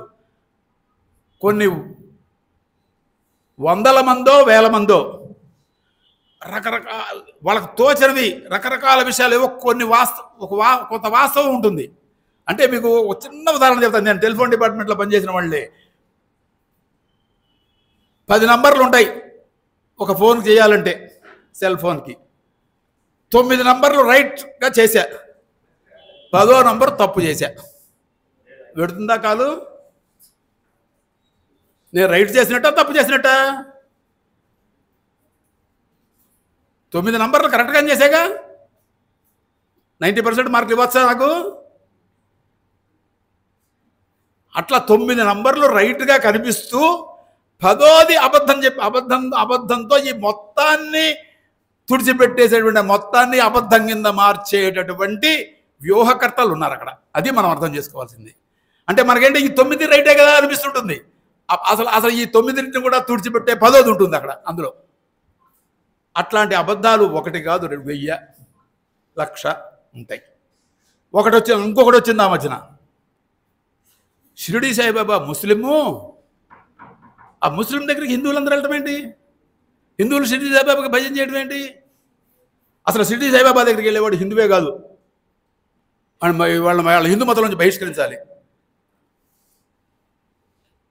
ఎవడయ్యా బహిష్కరించేది అసలు హిందూ మతం నుంచి? నువ్వేమన్నా హిందూ మత పీఠాధిపతివే? పీఠాధిపతులు ఎవడన్నా పోనీ బహిష్కరించినట్టు నువ్వేమన్నా ఇటీవల ఎప్పుడన్నా విన్నావా? అసలు మత బహిష్కరణ అంటే ఏం జరుగుతుంది? ఇది అక్కడికి వెళ్ళేవాళ్ళు అసలు ఈ హిందువులంతా పనికి మాలిన వాళ్ళు లేరు, వీళ్ళే ఇట్లా అన్య మతస్థుల్ని ప్రార్థిస్తారు, షిరిడి సాయిబాబా దగ్గరికి వెళ్తారు, అట్లు అని ఇవేవి రాశారు. వాళ్ళకి తెలియదు ఇవేవి అసలు. అంటే వాళ్ళకి నిజంగానే వాళ్ళకి వాస్తవం తెలియదు. మాకు గుంటూరులో మస్తాన్ దర్గా అని ఉంటుంది. మస్తాన్ దర్గా, ఆ మస్తాన్ అన్నాయన ముస్లిమే. ఆ దర్గాని పెట్టినాయన మా ఉయ్యూరు కాపు కోనపరెడ్డి వాళ్ళు. ఆ మస్తాన్ ఆయన ఈ కోనపరెడ్డి వాళ్ళు చాలా జగరీ దోస్తులు. ఆయన చనిపోతే ఆయన తరఫున ఆయన పేరుతో ఈయన ఒక దర్గా నిర్మించాడు. అప్పటికి ఇప్పటికీ ఆ దర్గా ట్రస్టీలు వీళ్ళే, ఈ కాపులే ట్రస్టీలు. ఆ దర్గాలో పూజలు జరుగుతాయి, పునస్కారాలు జరుగుతాయి, టెంకాయలు కొడతారు, హారతి కర్పూరాలు ఇస్తారు. బహుసేపు క్షవరాలు కూడా ఉన్నాయేమో, గుళ్ళు చేసుకోవడాలు కూడా ఉన్నాయో ఏమో నాకు తెలియదు. అన్నీ జరుగుతాయి. హిందువులు చేస్తారు, ముస్లింలు చేస్తారు, అందరూ పెడతారు. ముస్లింలు పెడతారు, హిందువులు పెడతారు. గుంటూరు జిల్లా కాదు, గుంటూరు కృష్ణా ప్రాంతాల్లో మస్తాన్ అనే పేరు చాలా విస్తారంగా ఉంటుంది. హిందువుల్లో కూడా ఉంటుంది. వెంకయ్య నాయుడు గారి పేరు పెద్ద బీజేపీ నాయకుడు కదా, ఆయనకి పిల్లనిచ్చిన మామగారి పేరు మస్తాన్. అందుకోసం మస్తాన్ అనేది చాలా పాపులర్ నేమ్ అక్కడ. ఆ మస్తాన్ మరి ముస్లిమేగా. అందుకోసం అట్లా చూడరు, ప్రజలు చూడరు బాబు. అట్లాగూ ప్రజలు మనుషుల్ని మతస్థులుగా చూడరు, మనుషులుగా చూస్తారు. మనుషులు మంచితనం ఉంటే ఎవరినైనా ప్రేమిస్తారు, ఎవరి దగ్గరికి పెడతారు. అసలు హిందూ మతం అని వీళ్ళకి హిందూ మతం వేరు, మన హిందూ మతం వేరు. ఈ రెండు మనం తేడా చూడాలి. హిందూ మతానికి కొన్ని ప్రత్యేకమైన లక్షణాలు ఉన్నాయి. అన్నీ మనం వివరాల్లోకి వెళ్ళలేం. కానీ మొదటి లక్షణం ఏమిటి అని అంటే కొత్త దేవుళ్ళని సృష్టించుకోగలగటం. ఇది చాలామంది చెప్పరు. మనుషుల్ని దేవుడు సృష్టించాడని చెప్తారు అందరూ, ఓకే బాగానే ఉంది. మతాలని కూడా దేవుడే సృష్టించాడని చెప్తారు చాలామంది, అది కూడా బాగానే ఉంది. కొత్త దేవుళ్ళని సృష్టించే గొప్పతనం ఒక హిందూ మతం కాదు, ఇది హిందూ సంస్కృతిలో ఉంది. నేను దాన్ని మతం అంటలా. అంటే భారతీయ సమాజపు సంస్కృతిలో కొత్త దేవుళ్ళని సృష్టించుకునే స్వభావం ఉంది, లక్షణం ఉంది. దాన్ని స్వీకరించే గుణం భారతీయులకు ఉంది. మా చిన్నప్పుడు నేను అయ్యప్ప స్వామి పేరు వినలే. ఎప్పుడు ఉన్నట్టుండి ఎప్పుడో 15 ఏటో ఎప్పుడో ఆయన పేరు తెలిసింది. అక్కడ ఉన్నట్టు కేరళలో అయ్యప్ప స్వామి అని ఉన్నాడు. అప్పటికైనా ఉన్నాడు, అప్పటికి ముందు నుంచి ఉన్నాడు. కానీ ఆయన స్థానికమైన దేవుడు అయినా అప్పటికి ఆయన మెల్లమెల్లగా దేశవ్యాప్తమైన దేవుడు అయ్యాడు. ఒక దేవుడు అసలు నిజంగా నాకు షిరిడి సాయిబాబా గురించి నేను కూడా షిరిడి వెళ్ళా. అసలు ఏంటి ఈయన ఇక్కడ మంచి అండి చెడు కూడా తెలుసుకోవాలని నాకు కూడా అనిపించింది. అసలు ఒక సాధారణమైన వ్యక్తిని దేవుడు స్థాయికి తీసుకువెళ్ళాలంటే మానవులు ఎంత ప్రయత్నం చేయాలో, ఎన్నెన్ని రూపాల్లో ప్రయత్నం చేయాలో షిరిడి సాయిబాబా పరిణామ క్రమాన్ని ఒక సాధారణమైనటువంటి ఒక మనిషి ఆయన యొక్క పరిణామ క్రమాన్ని మనం పరిశీలించుకుంటూ వెడితే ఆయన ఇవాళ వీళ్ళు వద్దన్నంత మాత్రం హిందువులే. ఎందుకంటే అక్కడికి వెళ్ళేవాళ్ళు, షిరిడీకి వెళ్ళేవాళ్ళు అత్యధికులు తెలుగు వాళ్ళే. ఆంధ్ర వాళ్ళు కావచ్చు, తెలంగాణ వాళ్ళు కావచ్చు. షిరిడీకి వెళ్ళే వాళ్ళు నంబర్ 1 తెలుగు వాళ్ళే. అందులో నిజంగానే ముస్లింలు దాదాపు వెళ్ళరు అక్కడికి. ఇది కూడా మనం గమనించాలి. ముస్లింలు వెళ్ళరు, ఈ హిందువులకే జబ్బు అని వాట్సాప్ వాడు రాస్తాడు. అది హిందువులకే. మనం మీరు కాదు, మీరు హిందువులు గారు, మా హిందువులకి అట్లా వెళ్ళే అలవాటు ఉంది, కొత్త దేవుళ్ళను సృష్టించుకునే అలవాటు ఉంది, కొత్త దేవుడని వీళ్ళు నమ్మినటువంటి వాళ్ళని కొలిచే అలవాటు ఉంది. ఆయన్ని వీళ్ళు కొన్ని సింబల్స్గా చూశారు. ఏమిటి ఆ సింబల్? షిరిడి సాయిబాబా ఎక్కడ ఉండేవాడు? నేను అక్కడ దాన్ని ద్వారకామయి అంటారు. ఆయన ఉండే ఒక గుడిసె కాదు, అప్పుడు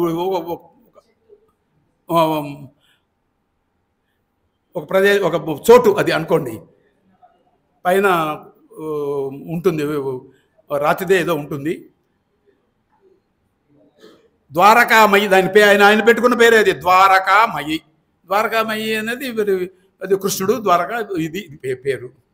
ఆయన కూర్చునే చోటు ఎట్లా ఉంటుంది? ఎప్పుడు అగ్ని అంటే నిప్పు, మంట ఆరిపోకుండా ఎప్పుడు మండుతూ ఉంటుంది. దాన్ని ధుని అంటారు వాళ్ళు. ధుని ఎప్పుడు నిప్పు మండుతూ, నిప్పు ఉండాల్సిన, ఆరిపోకూడదు. నిప్పు 24 గంటలు కాదు, 365 కాదు, ఆరడానికి వీల్లేదు, ఎప్పుడు వెలుగుతూ ఉండాల్సిందే నిప్పు. అక్కడ ఓ రాయి మీద ఈయన కూర్చునేవాడు, ఒక బండర మామూలు రాయి మీద ఆయన కూర్చుని ఉండేవాడు. ఇది ఆయన అంటే ద్వారకామయిలో ఉన్నాడు. ఈ నిప్పు ఏంటిది? ఎప్పుడు ఆరిపోని నిప్పు అనేది దేనికి ప్రాతినిధ్యం వహిస్తున్నది? ఇది కూడా చాలామందికి తెలియదు. ఇవాళ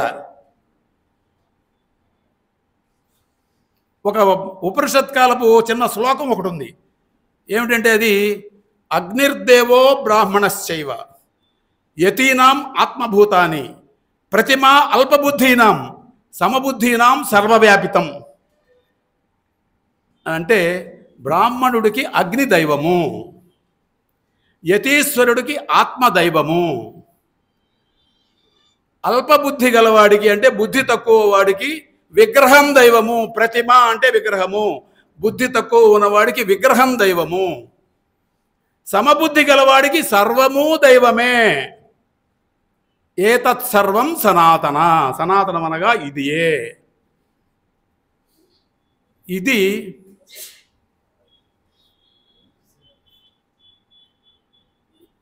అంటే అక్కడ మరి ఆయన అగ్ని ఎందుకు? అది పార్సీ మతస్థులకి, పార్సీ మతం అంటే జొరాస్ట్రియన్లు అంటారు. ఆ పార్సీ మతస్థులు అగ్ని ఆరాధకులు.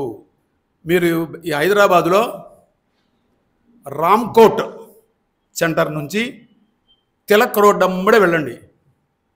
ఎడం పక్కన ఒక పార్సీ దేవాలయం ఉంటుంది. సరోజినీదేవి హాల్ దాటిన తర్వాత కొద్ది దూరం వెళితే ఒక పార్సీ దేవాలయం ఉంటుంది. ఆ పార్సీ దేవాలయంలో ఎప్పుడు అగ్ని మండుతూ ఉంటుంది. చూడండి, ఎప్పుడైనా చూడండి హైదరాబాద్లో. అంటే ఏంటి? వాళ్ళకి పార్సీ వాళ్ళ మతానికి ఏంటంటే ఎప్పుడు ఈ అగ్ని అనేటటువంటిది నిజంగా అగ్ని అంటే ఏమిటి? మానవుడు సాధించిన తొలి విప్లవం అగ్ని నిప్పును కనుగోవడం మానవుడు సాధించిన తొలి విప్లవం. దాన్ని అప్పటి నుంచి దాన్ని కాపాడుకుంటాం అనేది ఒక ధర్మం, ఒక ఆచారం, వల్ల ఒక వృత్తి, దాన్ని మతంగా తీసుకున్న వాళ్ళు అట్లాంటి వాళ్ళే ఈ దేశానికి వస్తే వాళ్ళు తొలి యజ్ఞాలు యాగాలు చేసిన ఆర్యులు. ఈ అగ్నిర్దేవో బ్రాహ్మణ శైవ, బ్రాహ్మణికి అగ్నేయదేవో అన్నవాళ్ళు వాళ్ళందరూ వాళ్ళే. అప్పుడు ఆ ఇరాన్ ప్రాంతం నుంచి వలస వచ్చినటువంటి వాళ్ళే అగ్ని ఆరాధకులు వాళ్ళు. ఇవన్నీ ఇంత మూలాలు ఉన్నాయి దానికి. ఆయన ఆ ధునిలో షిరిడి సాయిబాబాకి. సరే, నేను అక్కడక్కడ అడిగాను వాళ్ళని. ఆయన అయితే వాస్తవంగా ఏంటి? ఆయన పార్సీ ముస్లిమే. బాబా అనేది మామూలుగా పార్సీ మతస్థులది. అది బాబా అనే పేరు మామూలుగా హిందువులకు ఉండదు. మెహర్ బాబా, అట్లాగే ఇంకా బాబాలు ఉంటారు. శాస్త్రజ్ఞుడు ఉన్నాడు కదా, హోమీ బాబా. ఇట్లా ఈ రకమైనటువంటి వాళ్ళందరూ కూడా వాళ్ళు పార్సీలే వాళ్ళు. కనుక ఈ పార్సీ మతస్థులు అంటే పార్సీ మతము ఇస్లాము కలగలిసినటువంటి వాళ్ళు కొంతమంది ఉంటారు. ఈయన మొత్తానికి ఆ రెండు కలగలిసి ఉన్నటువంటి వాడు. నేను విన్నంతలో, అది నాకు తెలిసి చరిత్ర అని నేను చెప్పను, ఎందుకంటే నేను దానికి నిర్ధారణ చేసుకోలేదు. కానీ కొన్ని చోట్ల చదివాను, వినటమే కాదు చదివా కూడా. ఏంటంటే ఈయన 1857లో ప్రథమ భారత స్వాతంత్ర సంగ్రామంలో పాల్గొన్న సైనికుల్లో ఈయన ఒకడు.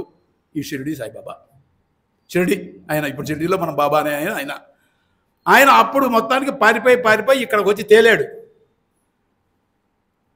ఆయన మిగతావన్నీ పక్కన పెడదాం, ఆయన ప్రధానంగా చేసింది ఏమిటి? హిందువులు ముస్లింలు ఐక్యంగా ఉండాలని చెప్పాడండి ఆయన. ఏంటి మీకు నష్టం ఏంటి? ఆయన ఇప్పుడు అసలు షిరిడి సాయిబాబా తోటి ఈ బీజేపీ వాళ్ళకి, ఆర్ఎస్ఎస్ వాళ్ళకి వచ్చిన పేచీ ఎక్కడ ఉంది అంటే అక్కడే ఉంది. హిందువులు ఆయన్ని పూజించడంలో ఉంది, ఆయన హిందువులు ముస్లింలు ఐక్యంగా ఉండాలి అని ప్రబోధించడంలో ఉంది. హిందువులు ముస్లింలు ఐక్యంగా ఉండకూడదు, వీళ్ళ లెక్కలు వీళ్ళిద్దరు శత్రువులు, వాళ్ళిద్దరు వీళ్ళ లెక్కన శత్రువుల్లాగా ఉండాలి అనేది. ఈ రకంగా దీనికి భిన్నంగా ఇది అంటే బాబా భక్తులు కూడా చాలామందికి తెలియదు, షిరిడి సాయిబాబా భక్తులు కూడా ఈ విషయాలు తెలియవు చాలామందికి. భక్తి ప్రధానం మన వాళ్ళకి, రూపం ప్రధానం, సారం చాలా తక్కువ మందికి తెలుస్తుంటుంది. ఇది ఇట్లా దీన్ని, ఈ సారాన్ని మనం తీసుకువెళ్ళలేకపోతే ఇక్కడ మన సమాజంలో మనకు అనేక మంది దేవుళ్ళు, మరి ఉదాహరణకి వెంకటేశ్వర స్వామి ఉన్నాడు. వెంకటేశ్వర స్వామి భార్యల్లో బీబీ నాంచార్ అనే ఆవిడ ఉందని మీలో ఎంతమందికి తెలుసో నాకు తెలియదు, పెద్దవాళ్ళకి తెలిసి ఉంటుంది. బీబీ నాంచార్ అనే ఆవిడ ఇద్దరు కాదు, ముగ్గురు భార్యలు. అలివేలు మంగమ్మ, పద్మావతే కాదు, బీబీ నాంచార్ కూడా వెంకటేశ్వర స్వామి భార్యే. బీబీ నాంచార్ అంటే ఆవిడ ముస్లిము. ముస్లిం ఎట్లా భార్య అయింది ఆయనకి? అయితే అంటే ఏంటి, ముస్లింలు ఈ దేశానికి వచ్చి తెలుగునాట కూడా వ్యాప్తి చెందిన తర్వాత పుట్టిన దేవుడైనా, అది మనం అర్థం చేసుకోవాల్సింది. ఆ తర్వాత వ్యాప్తి చెందిన దేవుడైనా కొత్త దేవుడు అంటే అందులో ఆయన పేరేముంటుంది? ఆయనకి వెంకటేశ్వర పేరు మనం జాగ్రత్త గుర్తుపెట్టుకోవాలి. వెంకట ప్లస్ ఈశ్వర, వెంకటేశ్వర. వెంకట అనేది వైష్ణవ సంబంధమైనది, ఈశ్వర అనేది శైవ సంబంధమైనది. ఈ రెండు రకాల పేరు ఎందుకు వచ్చింది అంటే తిక్కన, మనకు మహాభారతం రాసిన తిక్కన హరిహరనాథ తత్వము అని తీసుకొచ్చాడు. హరిహరనాథ తత్వము అంటే హరి హరుడు ఇద్దరు ఒకళ్ళే. శివుడు వైష్ణవుడు కొట్టుకు సావకమాకండిరా. వైష్ణవులు శైవులు తెగ నరుక్కున్నారు. తమిళ తెలుగు కర్ణాటక ప్రాంతాల్లో, ఉత్తరాదిని కూడా కొంత జరిగాయి, కానీ దక్షిణాదిలోనే చాలా ఎక్కువ తెగ నరుక్కున్నారు వైష్ణవులు శైవులు. విష్ణువు వేరు శివుడు వేరు కాదు, ఇద్దరు ఒకటే అని చెప్పి ఆయన వెంకట ప్లస్ ఈశ్వర వెంకటేశ్వరగా మార్చాడు. బ్రాహ్మణులకి మంత్రం ఒకటి, వాళ్ళు ఏదో సంధ్యావందనాలు అవి చేసే దాంట్లో ఓ మంత్రం ఉంటుంది. శివాయ విష్ణు రూపాయ శివరూపాయ విష్ణవే శివశ్చ హృదయం విష్ణు విష్ణోశ్చ హృదయగుం శివ అని ఉంటుంది. అంటే శివుడే విష్ణువు రూపము, శివరూపమే విష్ణువు, శివుడి హృదయంలో విష్ణువు ఉన్నాడు, విష్ణువు గుండెల్లో శివుడు ఉన్నాడు అనేది ఆ మంత్రం. అంతకంటే ఏం లేదు. ఎవరు తయారు చేశారు ఈ మంత్రం? పూర్వం నుంచి ఉందా ఇది? శివుడికి విష్ణువుకి శివుడికి తగాదా లేకపోతే ఈ మంత్రం ఎందుకు ఉంటుంది? అది తగాదా, వాళ్ళు తగాదాలు బట్టి కొట్టుకుని తిట్టుకుని ఇవన్నీ అయిన తర్వాత ఒరే ఈ కొట్లాట్లు ఇవన్నీ లాభం లేదా, ఇద్దరు ఒకటే కలిసి ఆడవండి, అందుకోసమే ఇగో ఇద్దరు ఒకటే అనేది మంత్రంలో కూడా చేర్చుకుని రోజు వాళ్ళు 3 సార్లు సంధ్యావందనంలో చెప్పుకుంటూ ఉంటారు. కనుక ఇది ఇంకొక మాట చెప్పాలి ఈ సందర్భంలో, నాకు ఇప్పుడే గుర్తొచ్చింది. దాశరథి రంగాచార్య గారు మనకు తెలుసు. ఆయన మన తెలంగాణ పోరాటం మీద కూడా చాలా నవలలు రాశాడు. 3 జనపదం అని 3 నవలలు రాశాడు ఆయన. దాశరథి రంగాచార్య గారు ఆయన ఆత్మకథలో ఒక మాట రాశాడు. ఖమ్మంలో ఉండేవాళ్ళు, ఖమ్మం పట్టణంలో ఉండేవాళ్ళు వాళ్ళు. ఏంటి రాశాడు? ఆయన స్కూల్ వాళ్ళ ఇంటికి దగ్గరే, ఫర్లాంగున్నరే, కానీ మైలున్నర తిరిగి వెళ్ళేవట. ఎందుకు? ఆ స్కూలుకు వెళ్ళే దారిలో శివాలయం ఉంది. శివాలయం మొహం చూడటానికి వీల్లేదు, తిరిగేళ్ళండి అని తండ్రి శాసించాడు. రోజు మైలున్నర నడిచి వెళ్ళేవాళ్ళు స్కూల్కి, ఈ ఫర్లాంగున్నర దూరానికి బదులు. శివాలయాన్ని మొహం చూడటానికి వీల్లేదు. అది ఆ విభజనలు శైవ వైష్ణవ మతాల సంబంధమైనటువంటి వైరం లేకపోతే ఒక రకమైన అవన్నీ ఉన్నటువంటి రోజులు ఉన్నాయని దాశరథి రంగాచార్య కూడా రాసిన మాట ఇది.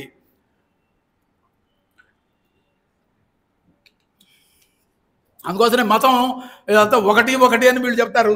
ఎట్లా కుదురు? అనేక మతం ఒకటే చాలా మతాలు ఉన్నాయి భారతదేశంలో. బౌద్ధం లేదా, జైనం లేదా, మరి వైదికం ఉంది, బ్రాహ్మణ మతం ఉంది, చార్వాకులు ఉన్నారు, లోకాయతులు, శాక్తేయం ఉంది, సాంఖ్యం ఉంది, ఎన్నో రకాలైనటువంటి మతాలు ఉన్నాయి, మత శాఖలు ఉన్నాయి, శాఖోపశాఖలు ఉన్నాయి. 1, 2 కాదు, శాఖోపశాఖలు ఉన్నాయి. ఈ మధ్యన అంటే కర్ణాటకలో ఈ కాంగ్రెస్ బీజేపీ వాళ్ళు ఓడిపోక ముందు బీజేపీ వాళ్ళు అధికారంలో ఉండగా మత నిరోధక చట్టం అని ఒకటి చేశారు. అసలు అంటే ఈ మత నిరోధకం గురించి కూడా కొద్దిగా మాట్లాడుకోవాలి మనం. అంటే ఒక మతస్థుడు ఇంకో మతంలోకి మారడానికి వీల్లేదు అనేది చట్టం. అసలు ఈ చట్టం ఎందుకు చేస్తారు? ఇది మనం ఆలోచించాలి. ఎవరన్నా ఓ ముస్లిం హిందూ మతంలోకి వచ్చినట్టు కానీ, లేదా ఒక క్రిస్టియన్ హిందూ మతంలోకి వచ్చినట్టు కానీ, హిందూ మతం అనుకునేది మనం, లేదా ఇంక ఎవడో హిందూ మతంలో చేరినట్టు కానీ, హిందూ కానివాడు హిందూ మతంలోకి వచ్చినట్టు కానీ మనం ఎప్పుడన్నా వింటామా? వినం. ఎందుకు వినము అనేది అంటే హిందూ మతం యొక్క మరొక లక్షణం మనం తెలుసుకోవాలి. హిందూ మతం అని అనుకునేది, నేను హిందూ మతం అంటలా, అది హిందూ మతం అనేది బ్రిటిష్ వాళ్ళు నిర్మాణం చేసిందే హిందూ మతం. అంతకుముందు హిందూ మతం లేదు. అది కూడా దానికి ఉదాహరణలు కూడా నేను చెప్తా. అది ఆ హిందూ మతం అనేటటువంటి దాన్ని బయటికి వెళ్ళటమే ఉంది, లోపలికి రావడం లేదు. ఎందుకు లోపలికి రావడం లేదు? ఎవరన్నా లోపలికి వస్తారు అనుకుందాం.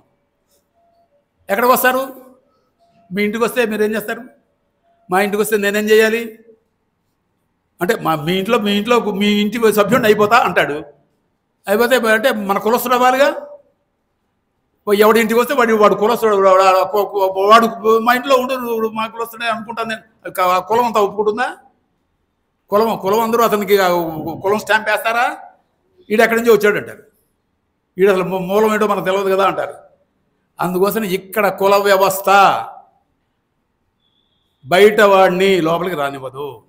ఇది మనం గుర్తుపెట్టుకోవాల్సిన విషయం. దీన్ని ఏక కవాట మతము అంటారు. దీన్ని ఏక కవాటం, ఒకటే కవాటం. నీళ్లు బయటికి వెళ్ళడమే, లోపలికి వెళ్ళవు. పంపు తిప్పామనుకోండి, నీళ్ళు కిందకు వస్తాయి. పంపు కాదు, పైన పోయి. నేను పెట్టిన పేరు ఏంటంటే లీకింగ్ వాటర్ ట్యాంక్ అన్న. దానికి పెట్టిన పేరు లీకింగ్ వాటర్ ట్యాంక్. వాటర్ ట్యాంక్లోకి నీళ్లు అది లీక్ అవుతూ ఉంటుంది అంతే.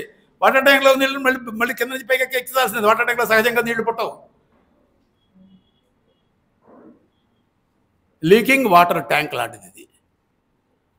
అంటే ఎందుకు ఈ కుల వ్యవస్థనే? అంటే ఇక్కడ నిజంగా మతం కాదు. ఇక్కడ మనం జీవించింది, మన పూర్వీకులు ఇదంతా ఉన్నది ఇది మత వ్యవస్థ కాదు, మంది కుల వ్యవస్థ. ముందు అది గుర్తుపెట్టు, అది మనం అర్థం చేసుకోవాలి. అది రైటు రాంగు తర్వాత మాట్లాడుకుందాం. ఇందులో ఎక్కువ తక్కువ తర్వాత మాట్లాడుకుందాం. ఇది ఏది ఉండొచ్చు, ఏది పోవచ్చు, అవన్నీ తర్వాత మాట్లాడుకుందాం. కానీ ముందు ఒక వాస్తవాన్ని మనం గుర్తుపెట్టుకోవాల్సింది, ఇక్కడ మనకు ఉన్నది కుల వ్యవస్థ, నిచ్చెన మెట్ల కుల వ్యవస్థ. ప్రతివాడు ఏదో ఒక పై మెట్టు, ఒక కింద మెట్టు మధ్యలో ఉంటాడు. తనకడ కింద ఎవడో ఉంటాడు, తనకడ పైన ఎవడో ఉంటాడు. వాటిని చాలా వరకు మొన్నటిదాకా ఆమోదిస్తూ వచ్చారు. ఇప్పుడు ఆమోదించము అంటంతో ఇబ్బంది వస్తుంది. అది మేము ఒప్పుకోం. నువ్వేంటి మాకు పైన, ఎట్లా నువ్వు పైన, ఏంది నీవు గొప్ప అనే ప్రశ్నలు వస్తాయి కదా, ఏదో రోజుకు వస్తాయి, సహజంగా వచ్చాయి. ఇది ఒక ఇది దీనివల్ల వస్తుంది. ఇప్పుడు గాంధీ గారు కూడా అనేవాడు, ఏమని, మత మార్పిడి జరగడానికి వీల్లేదు, మత మార్పిడి తప్పు అంటుండేవాడు. ఎందుకంటే ఆయనకు కూడా తెలుసు, బయట నుంచి ఎవడు రాడు, ఇందులో నుంచి అందులోకి పోవాల్సిందే, బయటకు పోవాల్సిందే అని. ఇప్పుడు వీడు ఇంతకీ ఏంటి, కర్ణాటక రాష్ట్ర ప్రభుత్వం చేసింది మత మార్పిడి నిరోధక చట్టం. మత మార్పిడి నిరోధక చట్టం చేసింది. నేను అది చూడంగానే అదే రోజున కుల మార్పిడి నిరోధక చట్టం ఎవరైనా చేయగలరా అని ఒకటి రాశాను. కుల మార్పిడి నిరోధక చట్టం ఎవరైనా చేయగలరా? నిజమే, మతం మార్చుకోవచ్చు.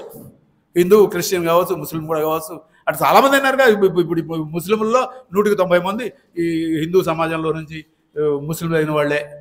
అదే అబద్ధం కాదు. వాళ్ళు ఒప్పుకుంటారు, మూలాల్లోకి పెడితే వాళ్ళు కూడా చెప్తారు. అని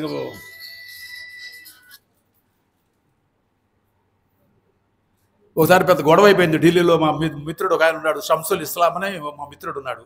400 సంవత్సరాల క్రితం మా పూర్వీకులు బార్బర్స్ అని చెప్పాడు. వాడు వాళ్ళ కుటుంబాలు వాళ్ళందరూ గొడవ పెడతారు. నువ్వు మూలాలను పెట్టేస్తావా నువ్వు అని గొడవ పెట్టేశారు. ఉంటాయి ఎవరో ప్రతి వాళ్ళకి ఏదో మూలం ఉంటుంది, ప్రతి వాళ్ళకి ఉంటుంది. అదే సరే. ఇవన్నీ అవి ఇప్పుడు సమస్య అది కాదు. ఇప్పుడు మరి మతం కుల మార్పిడి దాంట్లో ఎవరైనా చేయగలుగుతారా? చేస్తే ఎట్లా ఉంటుంది? ఒక కులం నుంచి ఒక కులంలో నేను మన ఒక ఆయన వాట్సాప్లో మెసేజ్ పెట్టాడు, నేను ఇక నుంచి నేను కులం మార్చుకున్నాను, నేను దళితుడిని అని ఒక మెసేజ్ పెట్టాడు. సాంబయ్య గారికి దృష్టిలో ఉందో లేదో నాకు తెలియదు. దాని మీద కూడా నేను ఒక వ్యాఖ్యానం రాసేలే. నువ్వు కులం మారానని నువ్వు అనుకుంటే నువ్వు అయిపోతున్నాయినా, సమాజం సమాజం నిన్ను ఏం గుర్తిస్తుంది? ఈ సమాజం ఒక గుర్తింపు ఇచ్చింది, నీ పుట్టుక ఒక గుర్తింపు ఇచ్చింది. ఇవన్నీ మన ఇష్టాయిష్టాలతో మనం పుట్టలా. ఏ కులంలో మన ఇష్టాయిష్టాలతో పుట్టలా, ఏ మతంలో మన ఇష్టాయిష్టాలతో పుట్టలా. మనం జీవిస్తున్నది మన ఇష్టాయిష్టాలతో.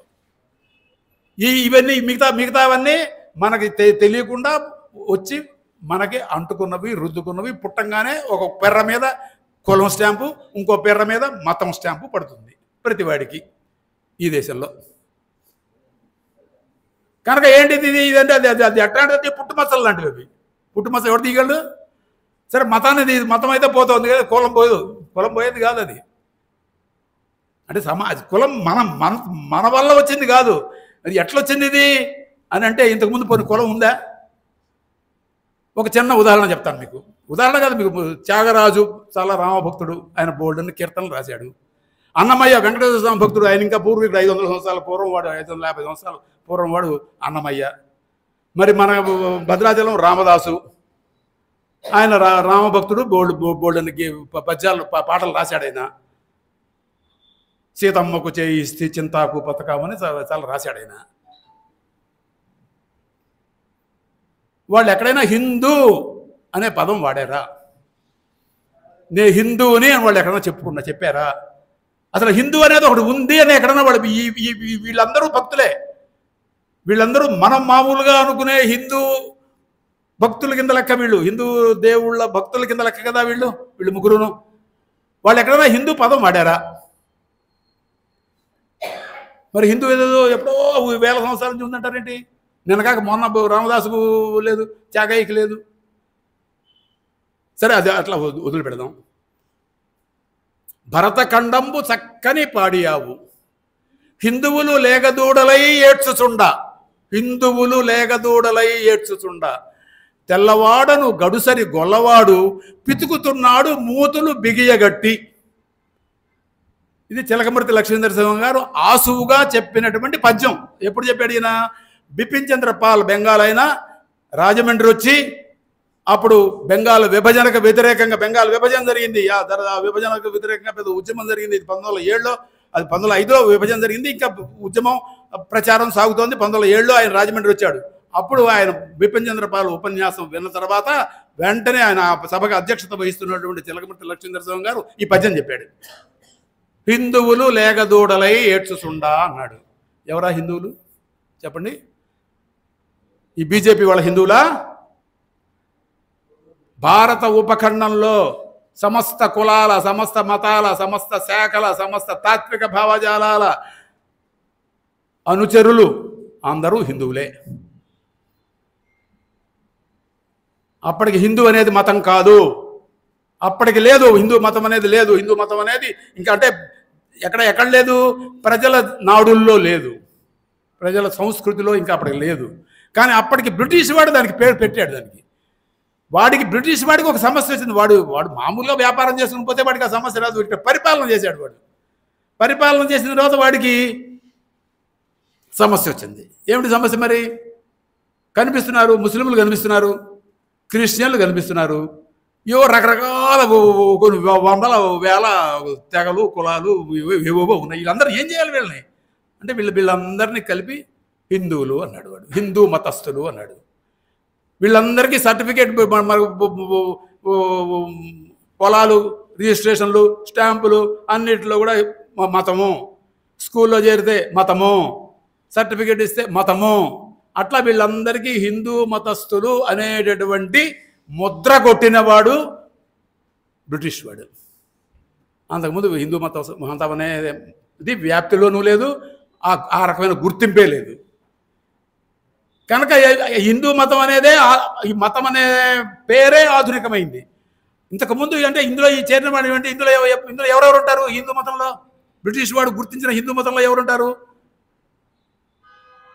సాధారణంగా అగ్ర కులాల వాళ్ళు లేదా మధ్యస్థ కులాల వాళ్ళు వెళ్ళే గుళ్ళకి, గోపురాలకి అడుగు పెట్టడానికి వీళ్ళేని దళితులు కూడా హిందువులే, మాలలు, మాదిగలు కూడా హిందువులే. వాళ్ళు గుళ్ళో అడుగు పెట్టడానికి వీల్లేదు, కానీ హిందువులు వాళ్ళు. అంటే వీళ్ళు నమ్మే దేవుణ్ణి ప్రార్థించడానికి వీల్లేదు, దగ్గరకు వచ్చి చూడటానికి వీల్లేదు, వాళ్ళు చేతితో పెట్టే ప్రసాదం పుచ్చుకోవడానికి వీల్లేదు, కానీ వాళ్ళు హిందువులు. ఇంకా వీళ్ళ ఆదివాసీలు ఉంటారు. నేను చాలాసార్లు వెళ్ళి అడవులు ప్రాంతాలకు కూడా అప్పుడప్పుడు తిరిగి వచ్చిన అనుభవాలు ఉన్నాయి. వాళ్ళకి అసలు మన దేవుడు గోలే తెలియదు. గుజరాత్ కూడా వెళ్ళాను నేను. గుజరాత్ డాంగ్ అనేటటువంటి ట్రైబల్ డిస్ట్రిక్ట్, అది డాంగ్ జిల్లా. ఎందుకు వెళ్ళానో చెప్తా. ఇదిగో ఇందాక చెప్పానే, ఆ అసిమానంద్ నిర్వాహకం వల్ల గుజరాత్ దాకా వెళ్ళాల్సి వచ్చింది.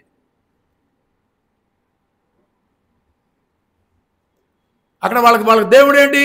పులి, సింహం, పాము, కోతి, ఇవి వాళ్ళకి దేవుళ్ళు. అక్కడ ఇంకో లేడీ అంటే దుప్పి లాంటిది, ఇది వాళ్ళ దేవుళ్ళు. ఇవే అంటే ప్రకృతిలో జంతువులే వాళ్ళ దేవుళ్ళు. లేదా సూర్యుడు, చంద్రుడు, ఇవి దేవుళ్ళు వాళ్ళకి. అంతేగాని మనకి ఇవేమి లేవు. ఈ రాముడు, కృష్ణుడు, శివుడు ఇవేం తెలియవు వాళ్ళకి. మన ట్రైబల్స్కి తెలియదు. మన ఆదివాసులు ఆదిలాబాద్ వెళ్ళండి, ఖమ్మం జిల్లా వెళ్ళండి, ఆదివాసుల దగ్గరికి వెళ్ళండి, ఉండదు, తెలియదు వాళ్ళకి. పూర్వం తెలియదు, ఇప్పుడు తెలిస్తే తెలియదు. నిన్న వాళ్ళకి తెలిస్తే తెలియచ్చు, కానీ పూర్వం వాళ్ళకి అవేవి తెలియదు. కానీ వాళ్ళు కూడా హిందువులే, బ్రిటిష్ వాళ్ళ లెక్కలో వాళ్ళు కూడా హిందూ ట్రైబ్ అని ఏదో సర్టిఫికెట్. కనుక ఇప్పుడు మనం గ్రహించాల్సింది ఏంటంటే, వీళ్ళు చెప్పేటటువంటి అనాది మత వ్యవస్థ ఇక్కడ లేదు, మత వ్యవస్థగా లేదు, మతం లేదు. అనాదిగా రకరకాల శాఖలు ఉన్నాయి, రకరకాల భావజాలాలు ఉన్నాయి, బ్రాహ్మణ పెత్తనం ఉంది. వాళ్ళు ఏది చెబితే అదే మతంగా చలామణి అయినటువంటి రోజులు ఉన్నాయి. రాజులు కేవలం హిందూ రాజులే కాదు, ముస్లిం రాజులు కూడా ఈ బ్రాహ్మణులు చెప్పిందే విన్నారు, బ్రిటిష్ వాళ్ళు ఈ బ్రాహ్మణులు చెప్పిందే విన్నారు. కనుక ఇవన్నీ గత చరిత్రలో ఇట్లా నడిచినాయి. ఇప్పుడు మరి కుల మార్పిడి అని అంటే ఎట్టా కుల మార్పిడి ఎవడు ఒప్పుకుంటాడు? అసలు కుల మార్పిడి ఎవడన్నా చట్టం చేయగలడా? ఎవడన్నా మార్చుకోగలడా కులాన్ని? అందువల్ల ఈ కులం అనేటటువంటిది, దానికి ఉన్న ముందు మనం ఆ స్వభావాలు తెలుసుకోవాలి. మతానికి స్వభావం తెలుసుకోవాలి, గుణం తెలుసుకోవాలి. ఎప్పుడు మారుతుంది, ఎందుకు మారుతుంది తెలుసుకోవాలి. ఇవి లేనిపోనివన్నీ ఏదో అనాదిగా ఇవన్నీ ఉన్నవే అని చెప్పేవి అబద్ధాలు. ఇట్లాంటి అబద్ధాల ఫ్యాక్టరీ ఒకటి నడుస్తుంది. సరే, ఇప్పుడు నేను ఆ అసిమానందు దగ్గరికి వెళ్ళి మళ్ళీ కర్కారేతో ముగిస్తా. ఎందుకంటే ఆ అసిమానందకిను ఈ కర్కారేకి సంబంధం ఉంది. కర్కారే పట్టుకున్న వాళ్ళలో అసిమానంద్ ఉన్నాడు.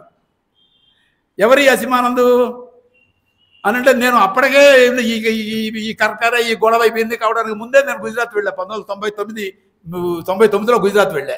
99 చివరి డిసెంబరు 2000 జనవరి ఆ ప్రాంతాల్లో గుజరాత్. డాంగ్ అంటారు ఆ జిల్లా పేరు. ఆహ్వా అంటారు దానికి. ఆ జిల్లా కేంద్రం 17,000 జనాభా. జిల్లా హెడ్ క్వార్టర్ జనాభా 17,000. అంటే ఎంత చిన్న జిల్లాలో చూడండి. అదే ఉండేదందరూ ఆదివాసీలు. ఆదివాసీల్లో కొంతమంది కేరళ నుంచి వచ్చినటువంటి క్రిస్టియన్ ఫాదర్లు, వాళ్ళు కొంతమంది క్రిస్టియన్ మతంలోకి మార్పిడి జరిగింది. వాళ్ళు ఏవో చర్చిలు కట్టుకున్నారు, పూజలు చేసుకున్నారు. ఈ అసిమానంద్ చేరాడు అక్కడికి. పైన వీళ్ళకి అనుకూలమైన ప్రభుత్వం కూడా ఉంది. అక్కడి నుంచి వాళ్ళ మీద మెల్లగా అక్కడ మిషనరీ స్కూళ్ళల్లో వాళ్ళు ఏదో అందరూ కలిసిమెలిసి ఉండాలనే నాటకాలు వేస్తే దాని మీద దాడి చేసి ఇంకా ఏవో ఆ ప్రచారాలు చేస్తున్నారు, ఈ ప్రచారాలు చేస్తున్నారు, దాడి చేసి అసలు ప్రార్థనలు చేస్తేనే దాడి చేసి, చర్చిలు అంటే మనకలాగా ఓ పెద్ద పెద్ద రాళ్లతో నిర్మించరు. అదంతా అసలు ఆ జిల్లా అంతా టేకు పెద్ద పెద్ద మానులు ఉంటాయి. చర్చిలు కూడా టేకులతో అట్లా నిర్మించి టేకు వీటితోనే ఉంటాయి చర్చిలు కూడా. వాటిని తగలబెడితే ఏముంది, అంతసేపు టేకు ఊరే మండిపోతుంది, బాగా మండుతుంది అది. అట్లా అవన్నీ వాళ్ళు ఇళ్ళు చర్చిలు తగలబెట్టేశారు, బీభత్సం సృష్టించారు. వాళ్ళని కొంతమందిని శుద్ధి చేసి మళ్ళీ హిందూ మతంలో కలిపాడు. మేము అడిగాం అసలు ఏంటి శుద్ధి, మతంలో కలపడం అంటే ఏంటి, ఎట్లా చేస్తారు, శుద్ధి అంటే ఏమిటి అని అడిగాం. శుద్ధి అంటే ఏం చేస్తారంటే వీళ్ళందరినీ తీసుకెళ్ళి అక్కడ వేడి నీళ్ళు ఆ వేడి నీళ్ళ కింద స్నానం చేయించి, ఆ తర్వాత భగవద్గీత చేతిలో పెట్టి ఏదో పురార్థం చేయించి, తర్వాత మొహాన బుట్లు పెట్టి అక్కడి నుంచి ఏదో మీదేదో కండువా కప్పి ఇక మీరు హిందువులు పొండి అంటారట. అక్కడి నుంచి మతం అయిపోయింది, శుద్ధి. పాత పాపాలన్నీ పోయినా కొత్త పాపాలు మొదలవుతాయి. ఇంకా ఇట్లా ఇవన్నీ చేయించిన వాడు అసిమానందు. ఆ అసిమానందు ఇందాక నేను చెప్పిన సంఝౌతా ఎక్స్ప్రెస్ బాంబులు పేల్చిన దాంట్లో ఉన్నాడు. మక్కా మసీద్, మన హైదరాబాద్ మక్కా మసీద్ బాంబులు పేల్చిన దాంట్లో ఉన్నాడు. అజ్మీర్లో బాంబులు పేల్చిన దాంట్లో ఉన్నాడు. అయితే ఇవన్నీ ఉన్నాడనే దానికి ఆధారం ఏమిటి అని అంటే, ఆ అసిమానందే ఒక 42 పేజీల కన్ఫెషన్ స్టేట్మెంట్ ఇచ్చాడు. కన్ఫెషన్ స్టేట్మెంట్ అంటే ఒప్పుకోలు పత్రం. నేను ఇవన్నీ చేశాను అని పోలీసుల దగ్గర ఒప్పుకున్నటువంటి ఒక పత్రం ఒకటి. ఆయన 42 పేజీల పత్రం ఇచ్చాడు. పత్రం ఇచ్చి ఆయన ఇవన్నీ చేయించిన మాట నిజమని ఒప్పుకున్నాడు. తర్వాత అప్పటికి ఆ ఒప్పుకునే నాటికి బీజేపీ వాళ్ళు అధికారంలోకి రాలా. బీజేపీ వాళ్ళు అధికారంలోకి వచ్చిన తర్వాత ఈ కథ కాదు తూచన్నారు. అప్పుడు ఆ తర్వాత తూచన్నాడు అని దాంతో అని అనిపించారు. నిజంగా బలవంతంగా తూచి అనిపించారు. ఇది అసిమానంద విషయంలో ఈ తూచి అనిపించి, కానీ ఆ 42 పేజీల స్టేట్మెంట్ కోర్టులో ఇచ్చిన స్టేట్మెంట్ అది అట్లాగే ఉంది. ఇది 42 పేజీల స్టేట్మెంట్ కూడా ఇప్పుడు మనకి ఏమైనా అవకాశం ఉంటే ఆ 42 పేజీల స్టేట్మెంట్ కూడా మనం ముద్రిస్తే తెలుస్తుంది వీళ్ళ పాస్ ఏమిటో మనకి ఇంకా బాగా వివరంగా స్పష్టంగా అర్థమవుతుంది. సరే, ఇవి అట్లా ఉంచి ఇప్పుడు మళ్ళీ ముగింపు దగ్గరకు వస్తాను. ముగింపు దగ్గరికి ఎక్కడికి వస్తాను? సాధ్వి ప్రజ్ఞాసింగ్ ఠాకూర్ దగ్గరకు వస్తాను. ఎవరు ఆవిడ? ఇందాక అనుకున్నాం కదా, ఆవిడ ఇప్పుడు ప్రస్తుతం భోపాల్ నుంచి పార్లమెంటు సభ్యు, మొన్న 2019లో ఆవిడ భోపాల్ నుంచి పార్లమెంటు సభ్యురాలుగా ఎన్నికైంది. అప్పుడప్పుడు మీరు చూడండి, తెలుస్తుంది మీకు. అక్టోబర్ 2వ తారీఖున అట్లా ఒక గాంధీ బొమ్మ పెట్టి అది ఆ గాంధీ బొమ్మను కాలుస్తుంటుంది, తుపాకీతో కాల్ చేస్తుంటుంది. గాంధీ దేశద్రోహి అంటుంటుంది. తుపాకీతో కాల్ చేశాను నేను, చూసారా గాంధీని అంటుంది. అట్లాగే ఇంకా హిందువులారా ఆయుధాలు ధరించండి అని రెచ్చగొడుతూ ఉంటుంది. అటువంటి ఈ సాధ్వి ప్రజ్ఞాసింగ్ ఠాకూరు పాపం ఆవిడకు వచ్చి ఆవేశం కూడా ఉన్నట్టుంది. ఆవేశంలో ఓ నిజం బయటపెట్టింది. ఏమిటి ఆ నిజం? ఈ కర్కారే అనేవాడికి నేను హెచ్చరించా, నువ్వు మమ్మల్ని అరెస్ట్ చేశావు, అంతకంతకు అనుభవిస్తావు అని నేను హెచ్చరించా. వెళ్ళ చివరికి నా శాపం వల్లే అతను చచ్చిపోయినాడు అంది. నేను అతన్ని శపించాను, అందుకు చచ్చిపోయినాడు అతను అని చెప్పింది. శాపాల వల్ల నిజంగా ఎవరన్నా పోతారండి? శాపాల వల్ల పోయేటట్టయితే పాపం కర్కరేనే చాలామందిని చంపచ్చుగా. ఎవరు వద్దనుకుంటే వాళ్ళందరూ చంపచ్చుగా. వాడు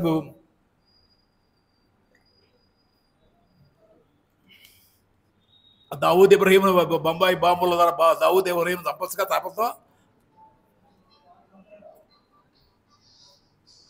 అవేం లేవు. కానీ కర్కారే అంటే అర్థం ఏమిటి? ఈ కర్కారే హత్యలో మేము ఉన్నాము అని ఆవిడ చెప్పినట్టు ఇది ఒక పత్రికల్లో బహిరంగంగా వచ్చిన మాట. ఇది నేను ఎవరు కల్పిస్తున్నది కాదు, పత్రికల్లో వచ్చింది. ఆవిడ ఈ ప్రకటన చేసిందని. తర్వాత బీజేపీ వాళ్ళు వెంటనే పాపం చుట్టు పీక్కున్నారు. నువ్వు మరీ నిజాలు చెప్పేస్తావా అని. ఆవిడకి ఏదో హోదా కూడా కొద్దిగా ఏదో వాళ్ళ పార్టీలో హోదాని ఏదో తగ్గించారు. పార్లమెంట్ సభ్యురాలు తగ్గించలేరు కదా, పార్లమెంట్ సభ్యురాలుగా కూడా ఏదో కొన్ని స్థానాలు ఏవో కొన్ని ఉంటే వాటిని తగ్గించారు ఆవిడని. ఆవిడ నువ్వు మరీ ఇట్లా మనం అన్ని బయట పెట్టేసుకుంటే ఎట్లా, మనం చేసినవన్నీ అని మన దుర్మార్గాలన్నీ బయటపడిపోతే ఎట్లా అన్నట్టు. కనుక ఇప్పుడు ఎవరు కర్కారేని ఎవరు చంపారు లేక ఎవరు చంపించారు? ఆ ముషరిఫ్ రాశాడు